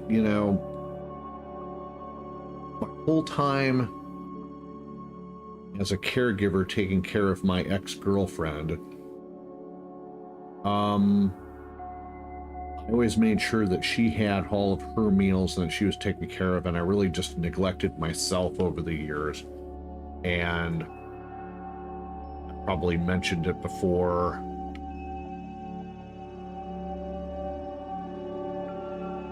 In a live stream or two, that my meal would be something outrageously bad for me, like a Jethro bowl of mac and cheese with some really greasy hamburger meat in it, and then I'd eat it at 2:30 in the morning, and that would literally be the only thing that I ate, and didn't drink a lot of water, and would have my daily cup of coffee or two.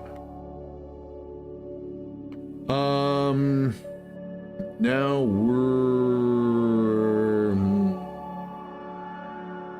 we actually ended our relationship. So we're no longer dating or engaged, which is why I'm moving to Michigan in September.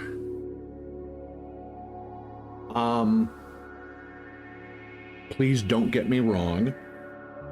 I love her to death. I always will.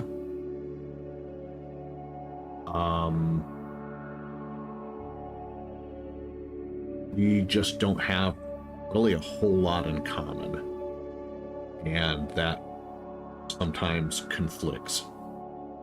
And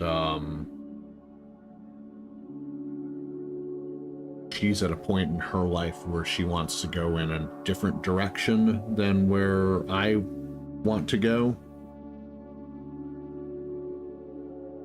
So it's a amicable breakup. Yes, we're both sad. But it's for the best, and I think we'll both be better off.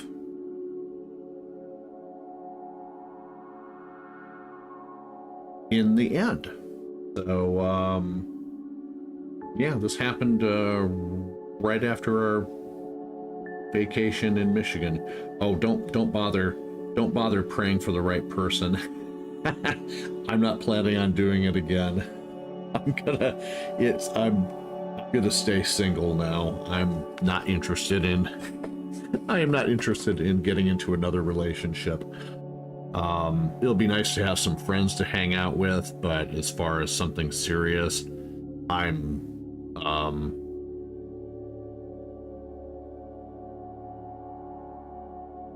getting too old for this. I'll be 59 years old this September, shortly after I get moved up to Michigan, and I've had several really good relationships, and stuff like that. I'm not interested in getting into the middle of anything else, so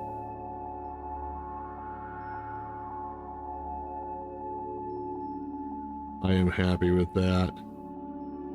So we got a 738.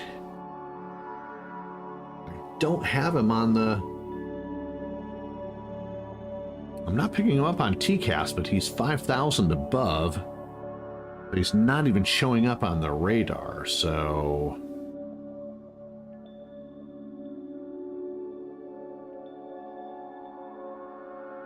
We're literally just crossing paths.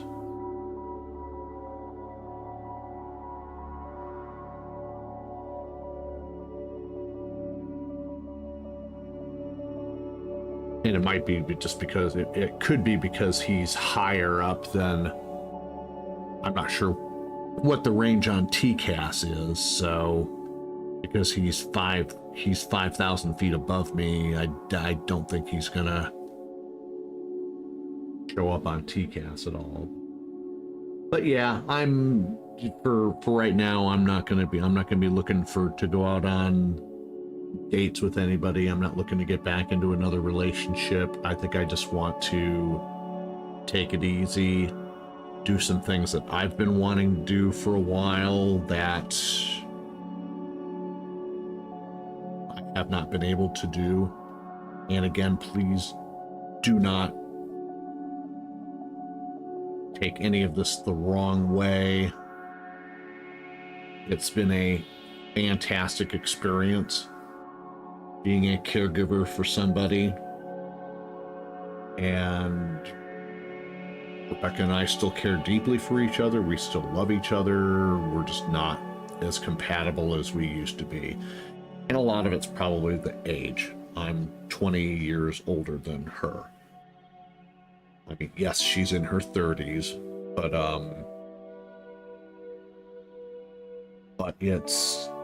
it's very hard to, number one, from a compatibility standpoint, it's hard to do things that you want to do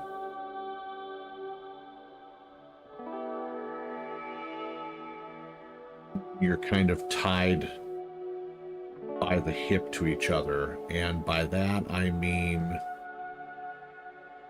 the whole idea of being in a relationship with a person and also being their caregiver.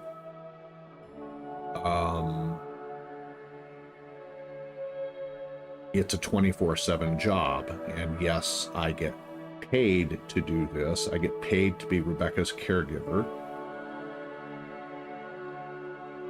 But I only get paid for 8 hours a day, and yes, I can pick up literally every single day of the month and get paid for it. But even when I'm technically off the clock, I'm still taking care of Rebecca. I'm just only getting paid for a small portion of a 24-hour period. And I love my hobbies. I love my aviation. I love my photography. And some of those things I've had to put on hold for a little bit because it's been hard on Rebecca.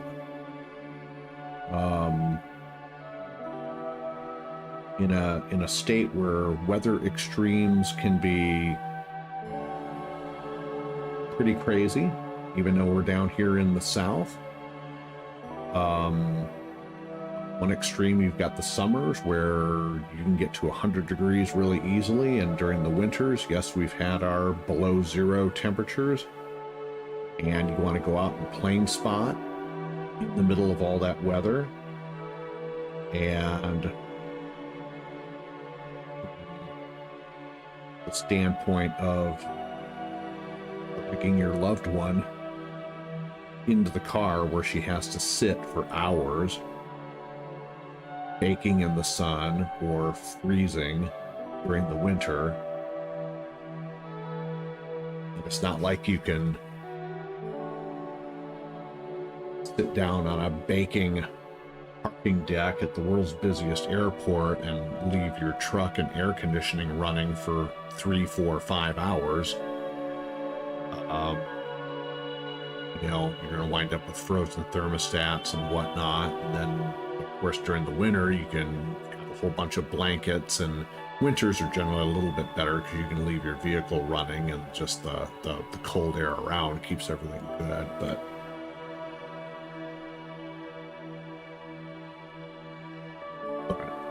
I've gone plane spotting in tropical storms. Tropical Storm Irma back in 2000 and whenever that was. And me and my good friend Matt Cochran went plane spotting, and he shot a video. It's on YouTube.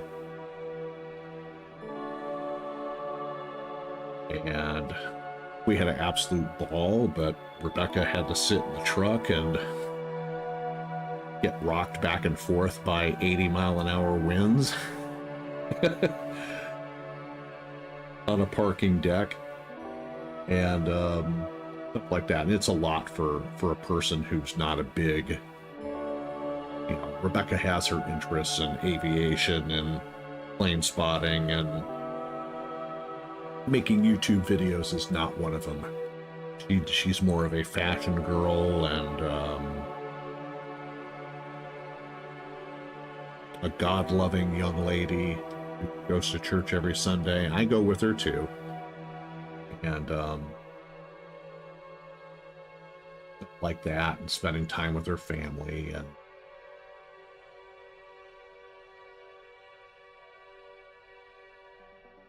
stuff like that. So anyways, enough of that.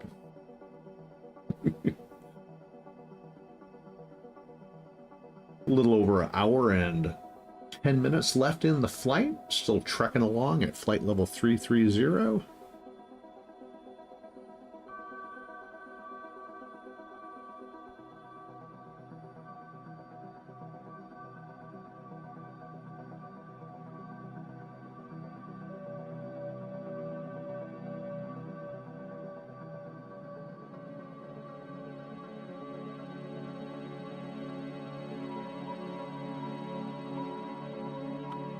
So what is...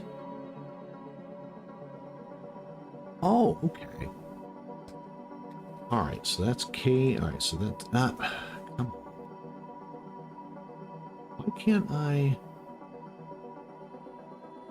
Why can't you move this box?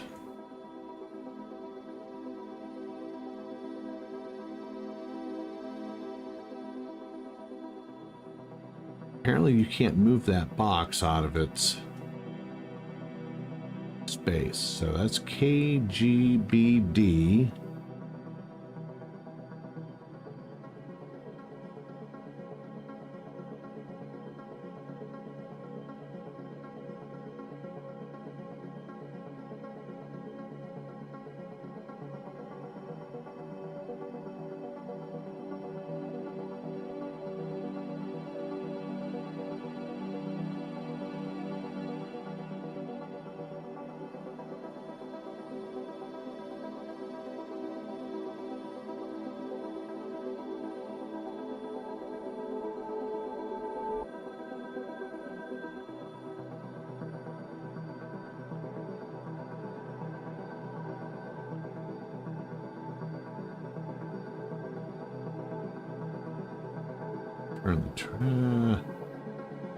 We'll keep the terrain radar turned off.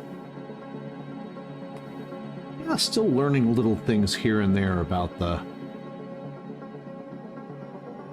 777, so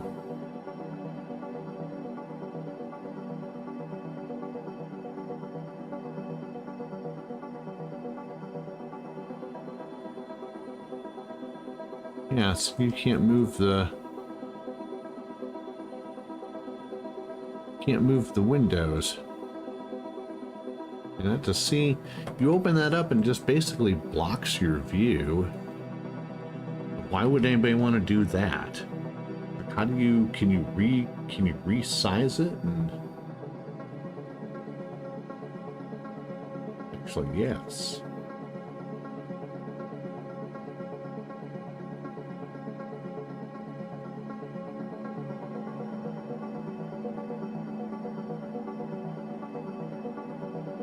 How do you just How do you just pick it up and drag it?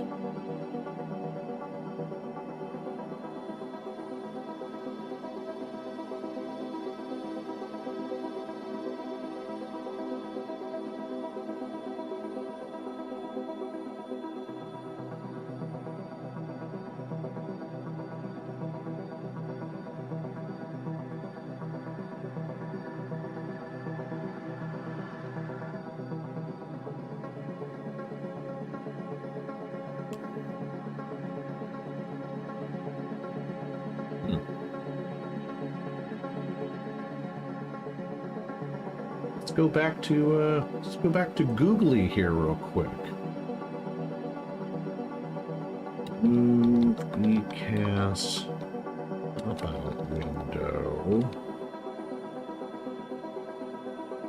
PMDG 777. There we go. Thanks for the 777. It works great. I have a question concerning the PFD, MFD, and ECAS. I'm able to click to view the zoomed in, but however, unlike the 737 next gen, I'm unable to move them. They're in fixed positions. That's correct.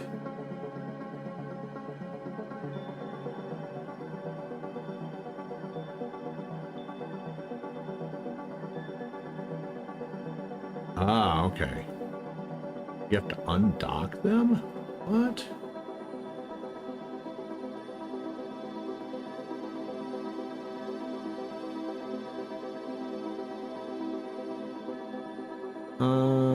No.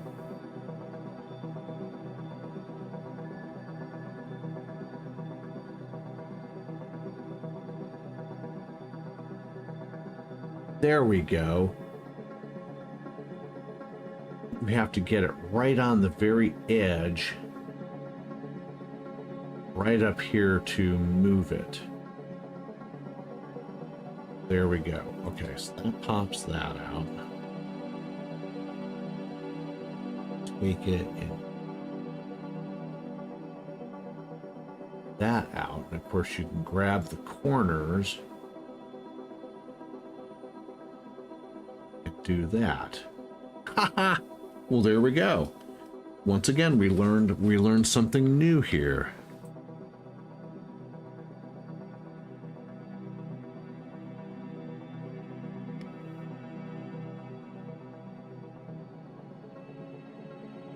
Very interesting.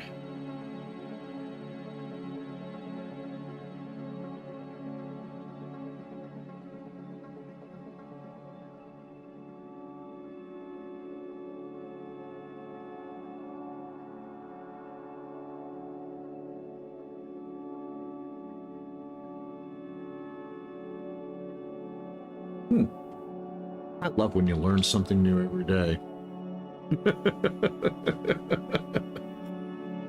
All right, so we can, yeah, it's like Googly is your best friend when you really want to find out some stuff. Right-clicking on the border of the pop-out and selecting on, okay, hold on. So you can right-click on the corner.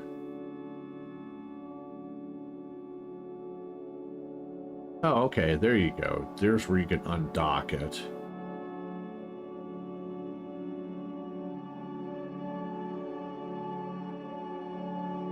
Okay.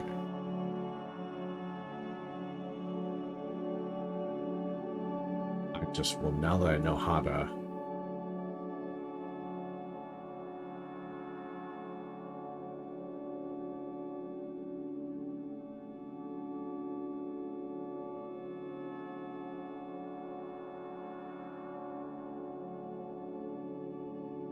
There we go.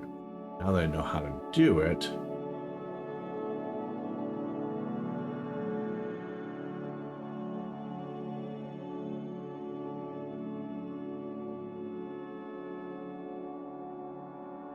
I can just go and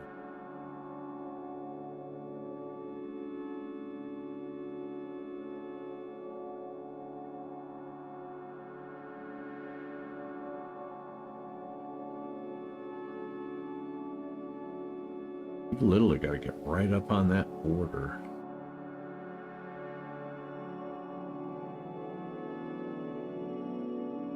There, now they're the same size.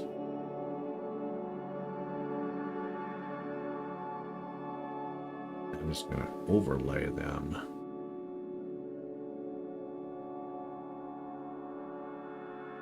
Here. There we go. All right, Nebulation, my friend, you have a great rest of your night. Thanks for stopping by. Good to see you.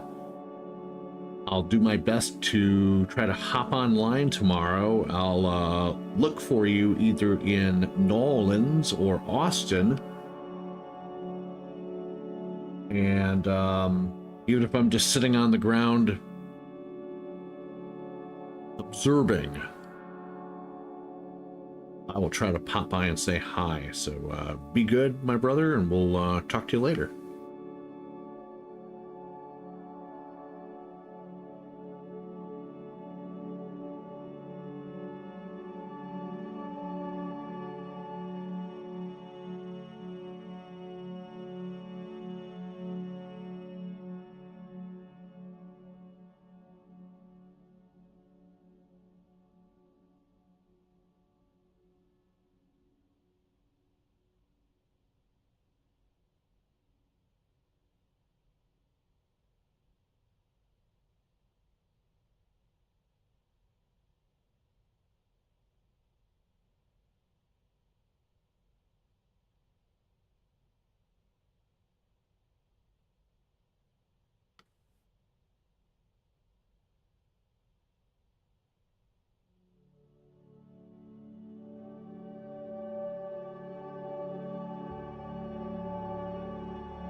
Okay, I've got to complain about something for a second.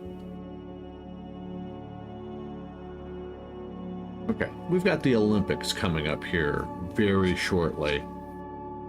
And I'm just finding out that Japanese gymnastics star Shoko Miyata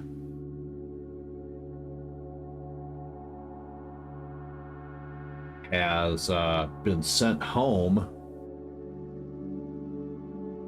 from training camp because she violated the team's smoking ban. She's also the captain of the team. There's no replacement for her. And apparently smoking cigarettes is a violation of the Japan Gymnastics Association's rules. What a bunch of bullshit. I mean, if it's not affecting her performance, then, geez, more power to you.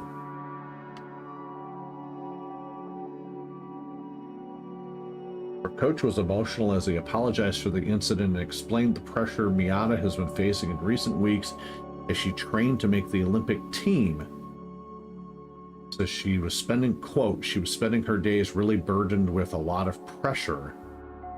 I would implore people to please understand that. The Japan Gymnastics Association said there is no replacement for her, and she's believed to be the first Japanese Olympic athlete to withdraw from the games without being hurt or sick. They're going to try to get a medal for the first time since 1964. and she was the favorite. What a bunch of beep, beep, beep, beep, beep, beep. That's just crazy.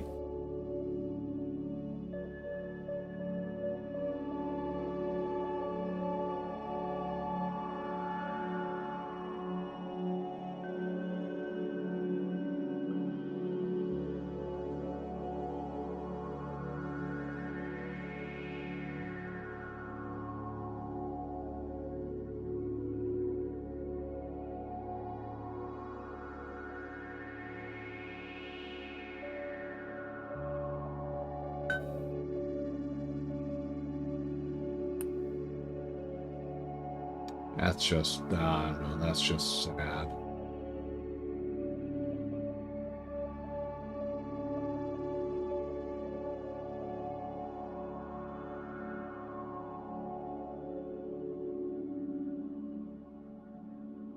All right, a little less than an hour left in our flight. We're just under 500 nautical miles left.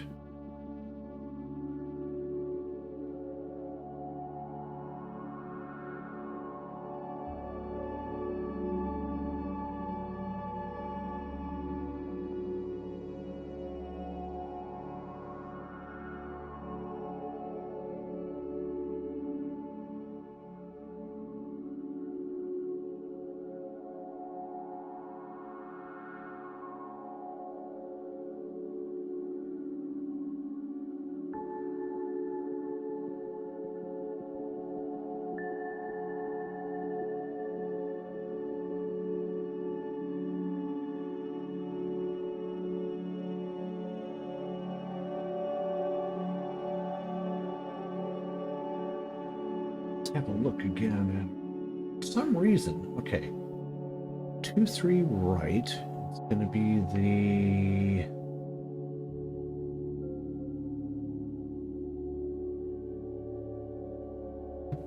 three random.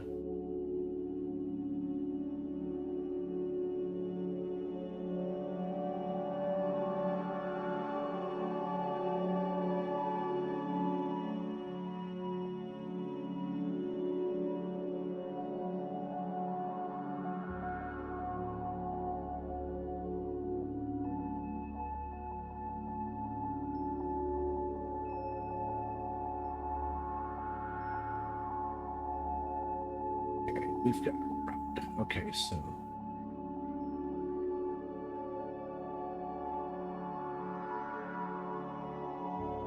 Wyndham.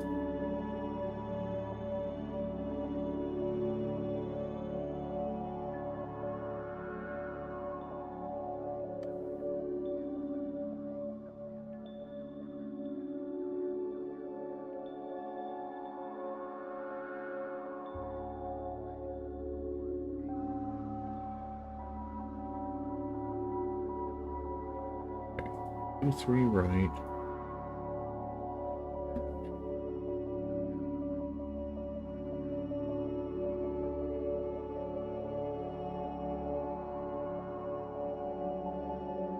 Thanks.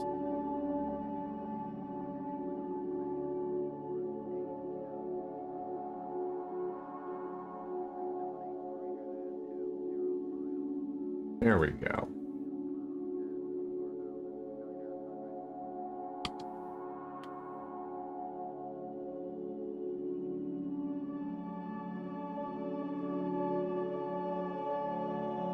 All right, now we're back on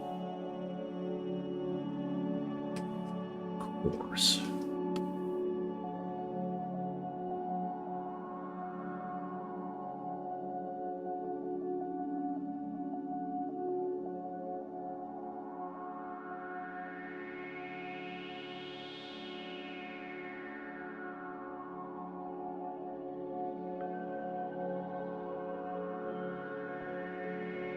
All right, 240 will be our first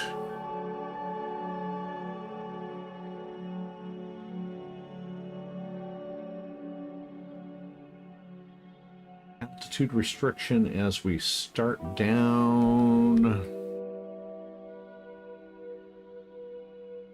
We're still a little ways from our top of descent, so.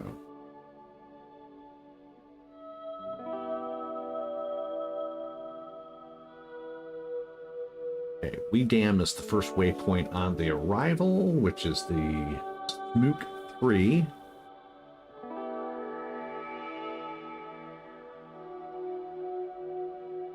We're 357 nautical miles out.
Check in on Owls and see where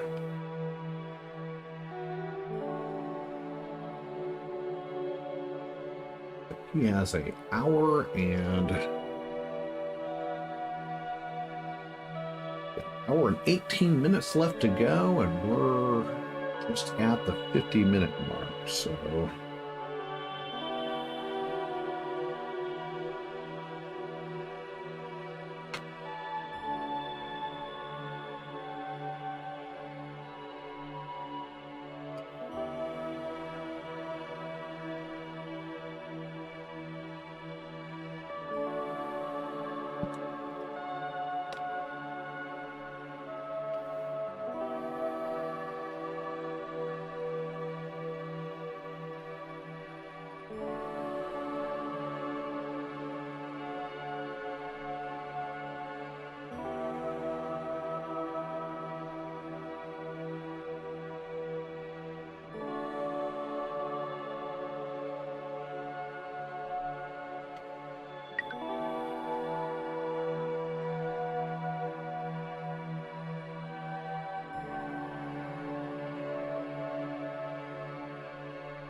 Funny, I'm getting that pesky YouTube is not receiving enough video to maintain whatever, but I'm not dropping any frames.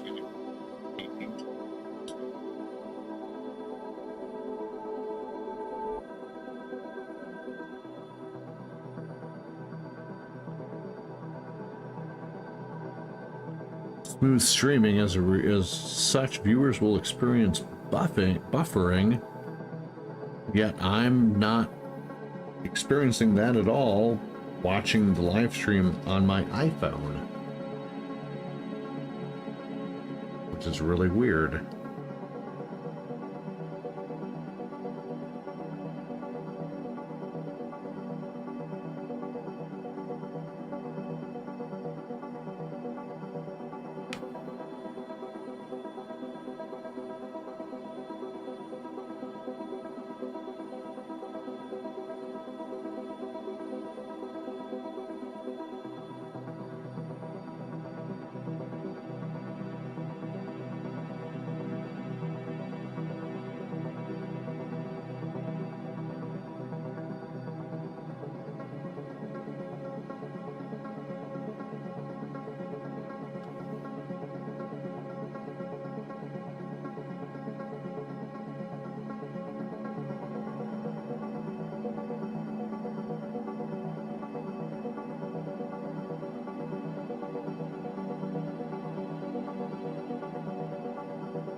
So I don't understand where I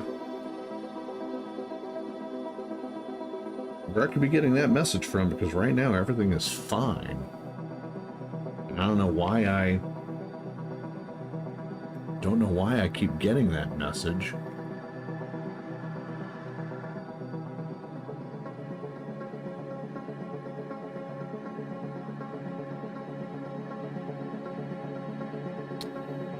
Hey Frank, welcome back, sir. We are doing just fine. We are 45 minutes out from Indianapolis. Not probably another 150 nautical miles before we hit our top of descent. And I'm getting that weird message from YouTube saying that they're not receiving enough video to maintain smooth streaming, although everything looks good on my end, which is just really weird.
apparently, according to OBS, a lot of people are encountering this problem.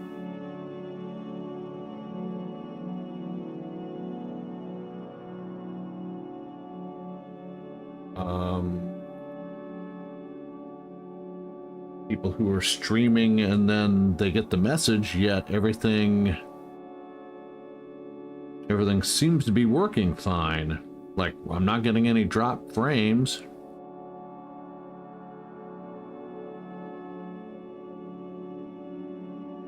There's been no interruption in the live stream, at least from a monitoring standpoint. Was just watching it on my phone, and there's no issues there, so I don't know. I'm not gonna worry about it.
There's our, I can't tell if that's our top of descent or not.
let's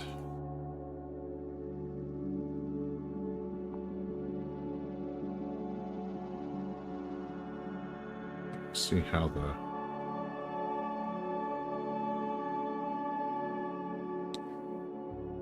oh, okay.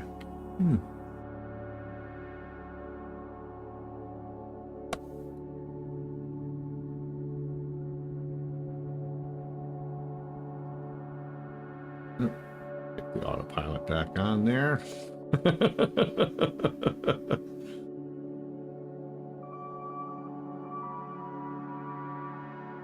Oopsie, didn't mean to do that.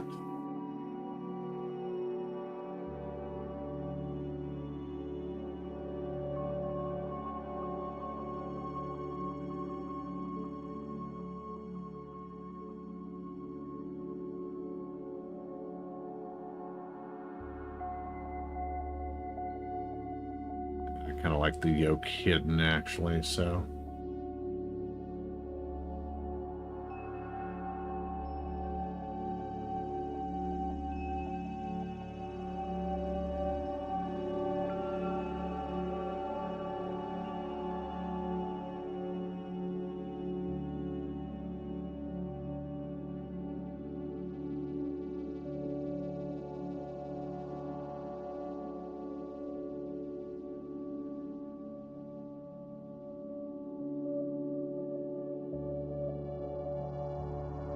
All right.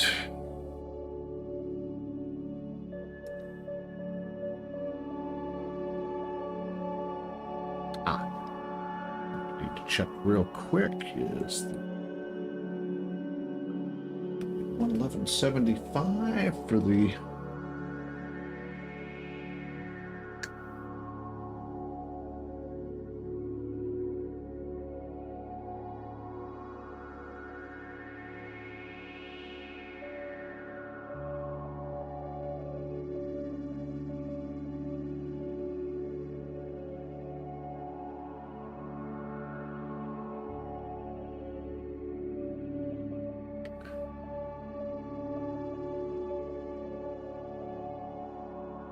You're on Austin ground right now?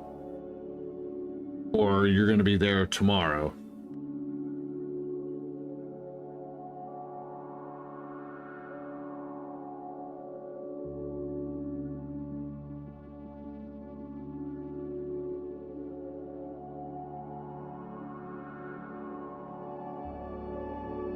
Oh, sweet.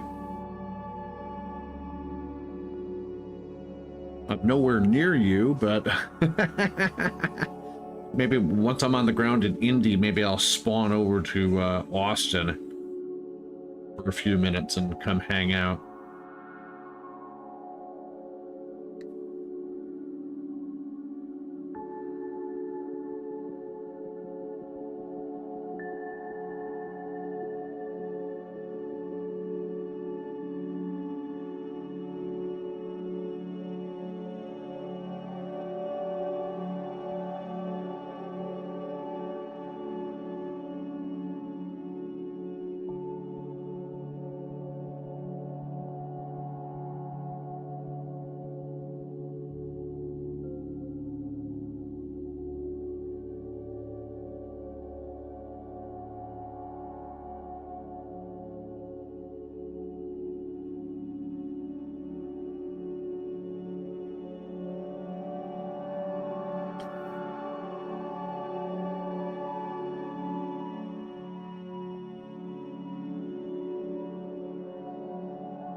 And we're about 160 nautical miles from our top of descent.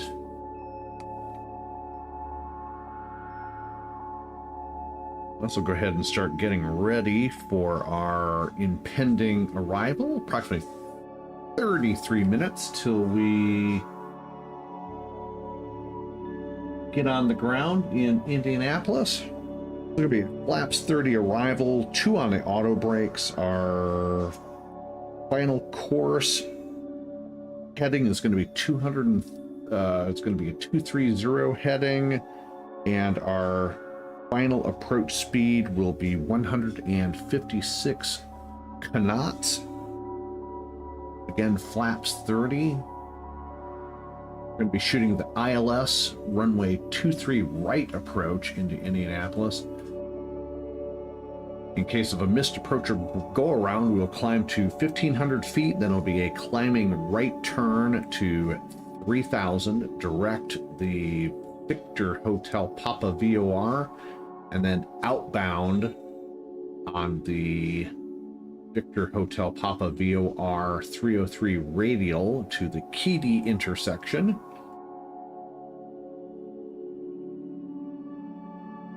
And we will hold and set up for another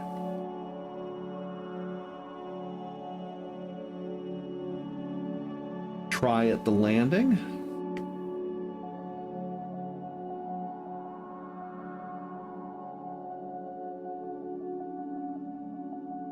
We should intercept the localizer and the glide slope a little over 6 miles out from touchdown as we cross down to 2,600 feet and runway 25 right is 11,200 feet.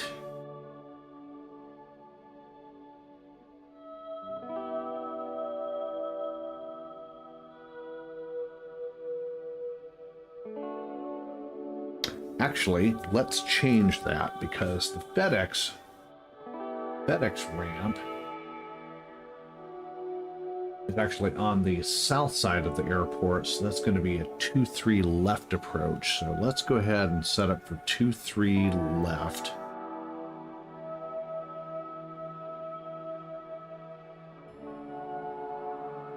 ILS 2-3 left. Let's go into Navigraph. Change that.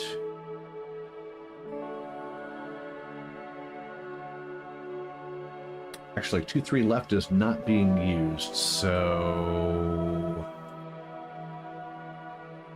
disregard. It's going to be the 2-3 right, and we're just going to have a really long taxi.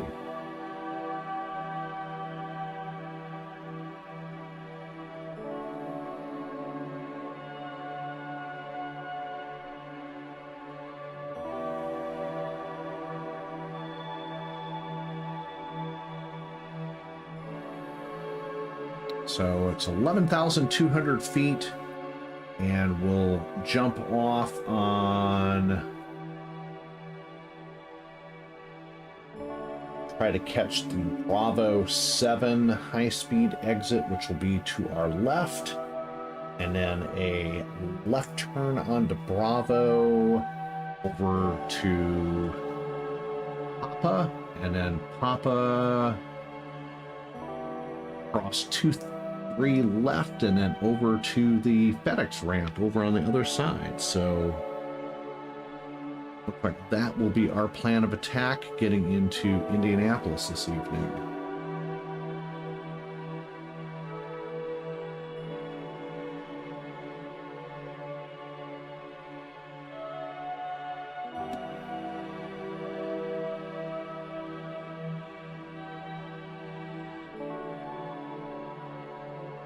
Recall has been checked, so descent checklist is complete at this time.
All right, Bennett, we'll see you on the ground in Austin, hopefully here in the next 30-45 minutes as we hit the ground and get everything shut down.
No ATC on in Indianapolis.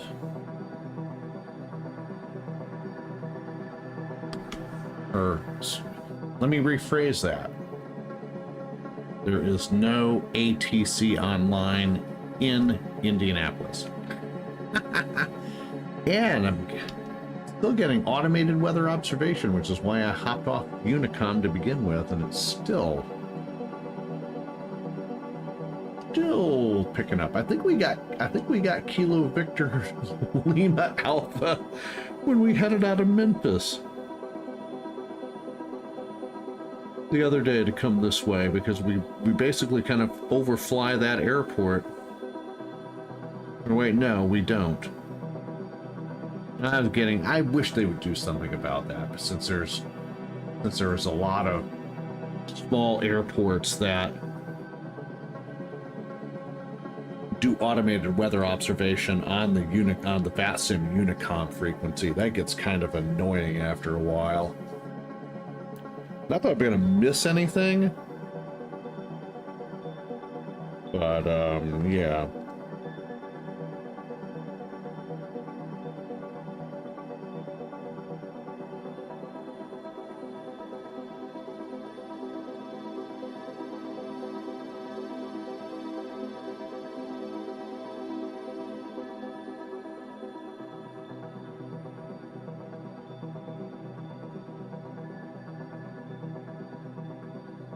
Topic descent's coming up in about 80 nautical miles. Finally.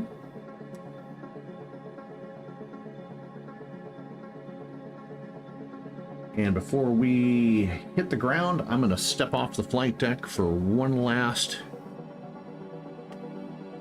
quick moment to refresh my beverage of choice. And we'll be starting down shortly. Be right back, everybody.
And we're back on the flight deck of the PMDG 777 freighter variant.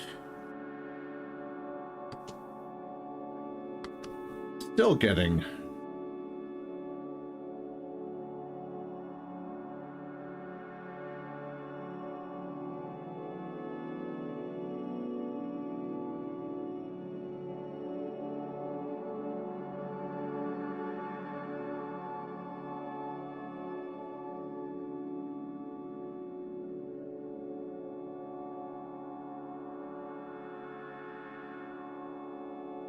get our altitude set in MCP.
so weird too, though.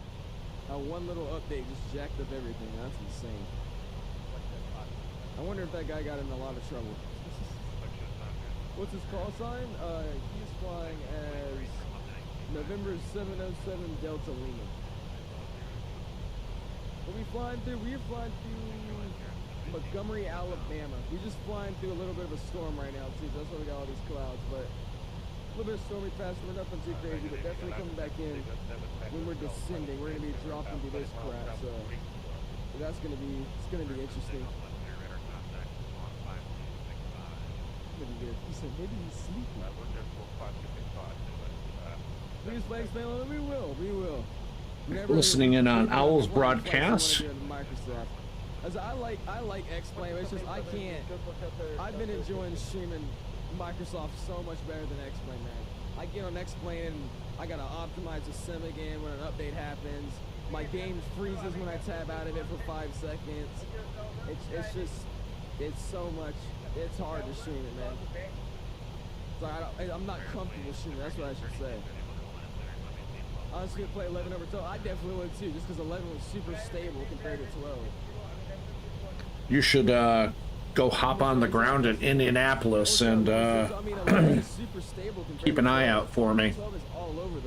Come over to the FedEx ramp on the south side. What's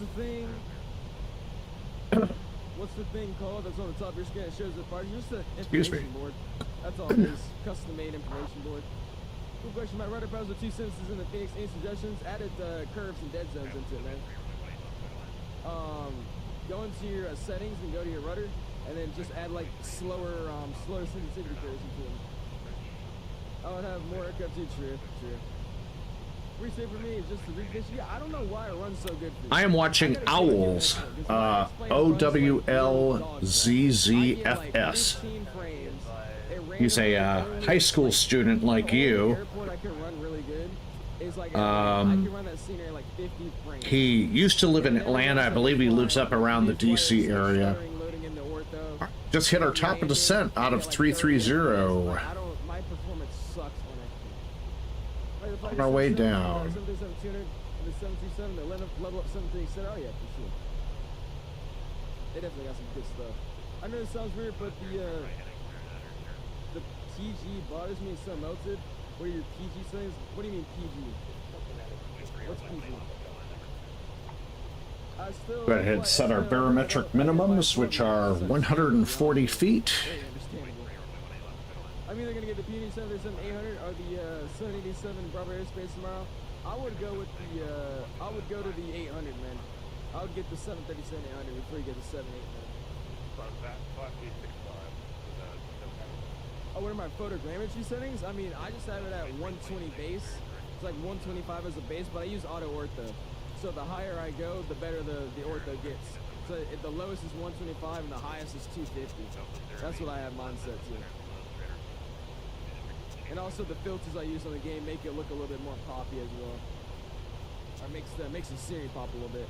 I gotta add a better light or something to my room, dude. Cause look at it, it's a shadow. That's why it's shimmering, because there's a shadow with my chair behind it. A big shadow just doing that. That's fine though. What do you mean it's photogrammetry? It's basically like the real world. Takes forever to set the barometric minimums in the 777. Essentially, photogrammetry, you can see your house, you'll see your school. Basically, it just loads real world images and like the real terrain level, all that from Google Maps, and it loads it into your airport. So basically, what you see in the simulator is exactly what it would be like in real life. There's an F-35 to the left of me. Oh gosh. You want me to do a room tour? You guys gotta remind me, man. Because I could send you guys a picture of what it looks like, but you guys keep freaking. I gotta go take one. Barometric settings are set. I'll send them via setup channel. I gotta send the setup channel here.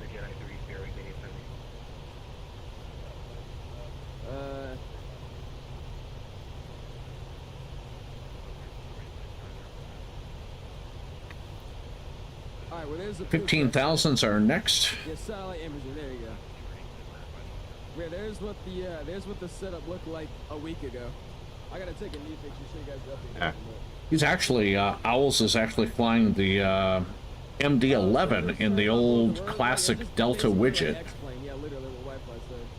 That's Retro Ops also, I appreciate it. PC, how's it going, man? Appreciate you stopping in, dude. How are you doing this evening, my guy? No, it's getting busy now with the land. Holy. This emoji fantastic is fantastic. It is, dude. I freaking love that emoji. Yo, I missed so much of the stream. I was outside exercising, trying to stay fit. Now you're good, Lodge. It's all good, man. How are you doing this evening, my guy? If you're missing any screenshots, we need a chance to see. There's a fuzzy nose outside. I know, Auntie. It's a shadow. It's literally a shadow. So I gotta. It's something with the camera, or not the camera. It's the lighting in my room. It's creating a shadow behind me, which is picking up this. I can't just get that away. So I can get it away, but then my mic and everything will be all shimmery. So I gotta figure out the lighting situation. Or maybe I could dim this light. It's super bright. I don't need it that bright. Do you make your bed or leave it messy? I leave it messy. I mean, I don't really ever make my bed. I only make it when I like get the sheets changed. I text my son Benson, but no reply. Oh gosh. This is not gonna go good. Let me see. Let me check miscellaneous. So what do we got?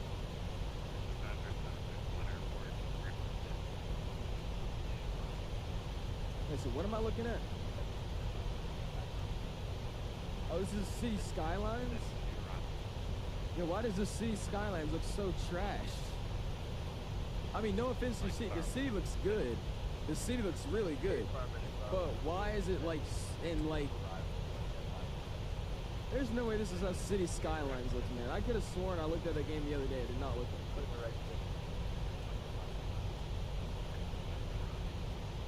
There's no way that's City Skylines. Frank says he does the same thing. Okay, think about it though. I do too. I get sometimes I get my planes mixed up. I got no one coming over. I'm gonna do the same thing in like 10 hours when I go back into the bed. You know what I'm saying? I don't get it. Is it Sleepy Mikey? Yeah, he's about to enter Jackson. He is in Jackson right now. Oh my god. What's going on, Mateo? Appreciate you stopping in, man. How are you doing this evening, my guy? This guy's loud, man. Make your room look clean and organized? I mean, I don't know. Practice discipline? I ain't got discipline, man. Mikey should stream this play so you can stay awake, literally. I don't do it, but yeah, that's the perfect. See, yeah, exactly. There you go, Isaac. He said, I don't make my bed, but that's the perfect. Yeah, see? Well, I get that, but I mean, nah. To me, it's a waste of time, bro. I'm literally making my bed to just destroy it in like 12 hours. No. What's going on, Eli? Appreciate you stopping in, man. How are you doing this evening? Catching us on our arrival into Orlando. Got about 38 more minutes to descend in. We also got Mickey Mike in Jacksonville Center. There he is, down there in Jacksonville Center. Mickey Mike right here. Looking like he's about to freaking get in trouble. So we'll see what he's got going on. Hopefully he doesn't get in trouble. We'll see. Should I text him? Is he like actually not there? My line is I'm not gonna mess with my sayings. The building LEDs look like shit has, but the mantra is outdated. What about what's that? Just like DLC. I mean, just basing off of how I've seen City Skylines versus what your pictures look like, it just didn't look like the game I've seen. I was trying down to Indy. There you go, guys. That's awesome, dude. What happened to Mike? He's flying with us, but he hasn't replied to us. He stopped chatting, and he's not. I don't know if he's in Jacksonville Center. I don't know. I'm not gonna text him. He might be awake. But we're already about to get in Jacksonville Center anyway, so I'm gonna go to Jacksonville and ask if he pinged his call sign and see if he's here. I've got ice, not gonna text. It's good, man. Yeah, that's what I'm saying. We'll just tell. Okay, all right. Looking at Owls and the gang. Yeah, they're just about ready to cross into Jacksonville, so. Alright, let's go and say 27, so 127.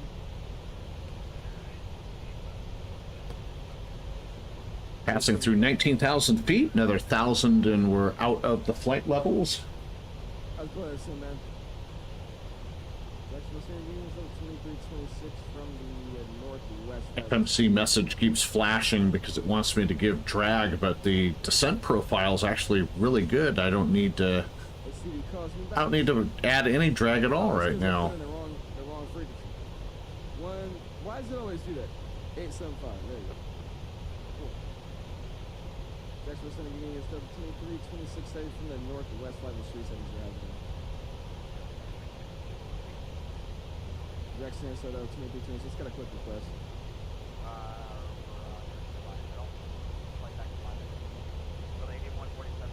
Alright, we'll go ask if we got Angie said UNXP postcode. I saw Angie. It's gonna be interesting. You can say hi to the old man. Almost say that's what I'm gonna do, literally. Today was my first one. Let's go 2326. We're currently flying with November 703 Delta Lima. He hasn't been responding to us. Just don't know if he's online in contact with us.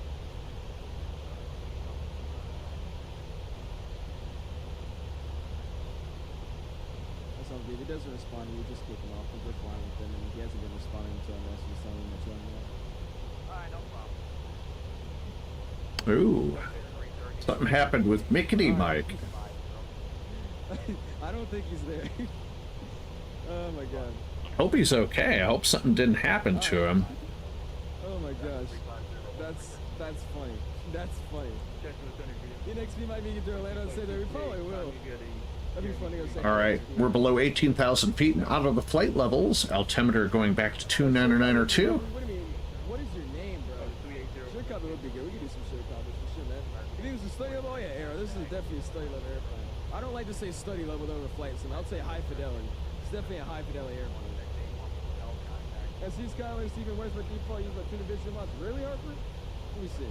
If I just look up City Sky.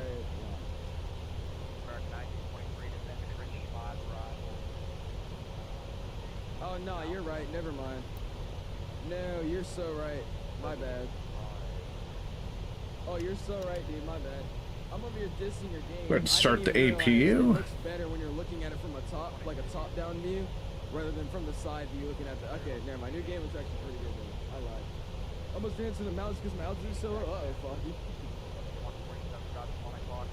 I don't know what you mean, but he's probably got high. Nah, he probably just fell asleep. He's been awake. He pulled an all-nighter, dude. He stayed awake for 24 hours, bro. Yeah, that's what I told him. I posted some screenshots of my retro JetBlue flight. Screenshot, I got you. Rest in the sea. What do we got?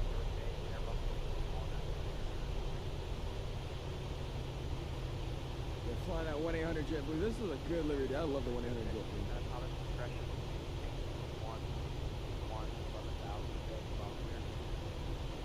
Nice, dude. Clean shots, man. Alright, let's hop back in this airplane and start doing some things, man. We gotta start that descent here shortly. Awesome, guys. I might be ATC for San Francisco. Alex, you want to just release? That'd be sick, dude. That'd be awesome, man. You can control us all the time. Just know if you're gonna be over there, you're gonna be with a lot of people that don't know how to fly. That's the one sad part of it. You gotta hop over here. There we go. Might have Orlando gang on just because XP's flying there. Let me see. Yeah, we do have we got Orlando fully staffed. Nice. Good for me. Yeah, the XP's not even over Miami yet. Is he not? So we still got full staff though, so I'll take that. Thank you, XP, for the full staff. What's your favorite plane? The 777-300ER, man. 777-300ER is my favorite plane. Mighty Seas guys came out 214. Did it actually? That's crazy. The most default airplanes mess up literally. I don't know, but what it is, but some connect messenger every time I try to download and connect on Volanta. I would delete Volanta and then come back, delete SIM connect and then see if that fixes it. Is Mikey awake? I don't think so. Let me go text him.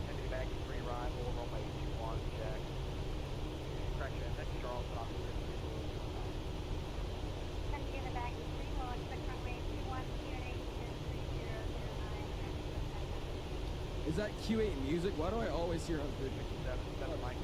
I swear that's Q8 music, bro. She's another streamer on Twitch. Let me see. I guarantee that's her. That sounds like identical to her, bro. How much you want to bet it's her?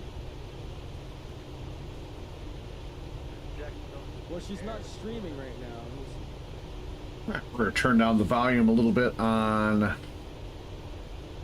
Apple's stream so we can concentrate on our landing.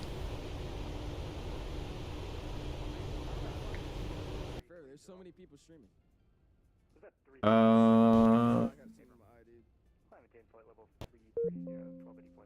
Son of a bitch.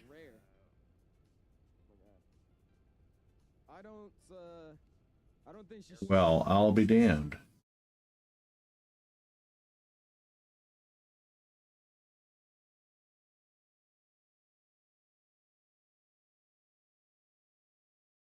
All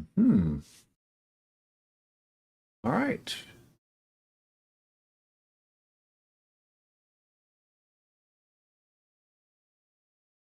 Not sure what happened, but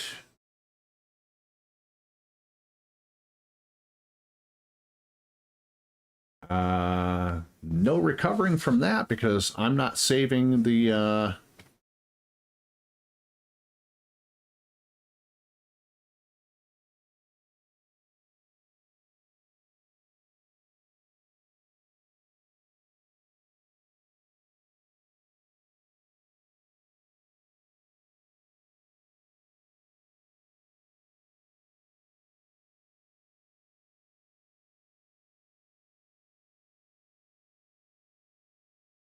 well, folks, I guess that's going to do it for the live stream. We're dead in the water and not going to be finishing because I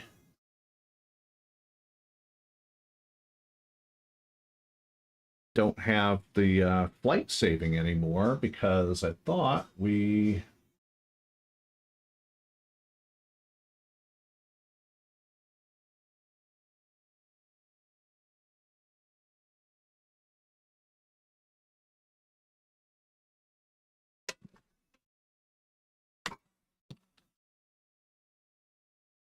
look at the event viewer real quick.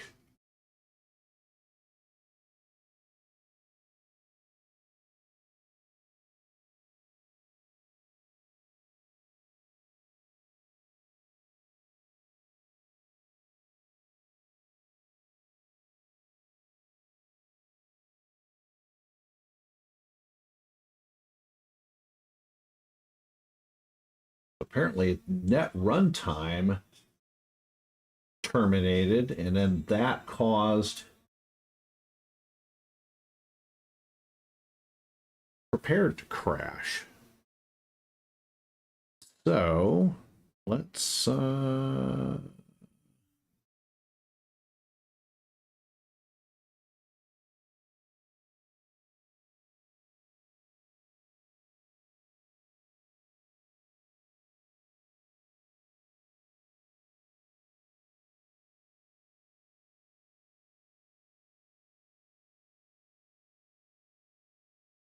I don't know where this is gonna. Yeah, this just puts us right back on the ground in LAX. So, yep, I guess you guys will see me on the next live stream. So, I guess that's gonna do it for me. Sorry about that, everybody, but it happens, I suppose. So we had a .NET error. It wasn't even, it just caused Prepared to crash, but it was a .NET runtime error. According to the event log. So there's that, and then 4 seconds later, that timed out.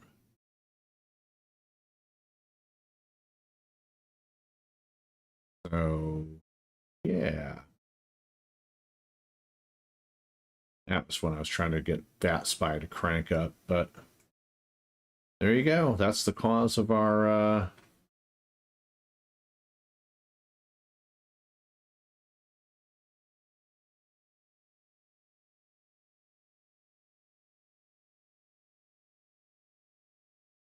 Okay, so it was so it was that and prepared. So, oh well, that'll do it for the live stream for tonight, folks. Hope you enjoyed.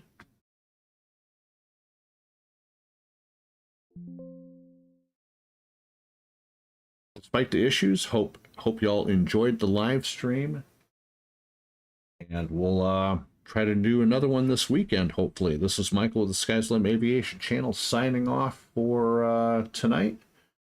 We'll see y'all later. Enjoy the rest of your Friday. Peace out.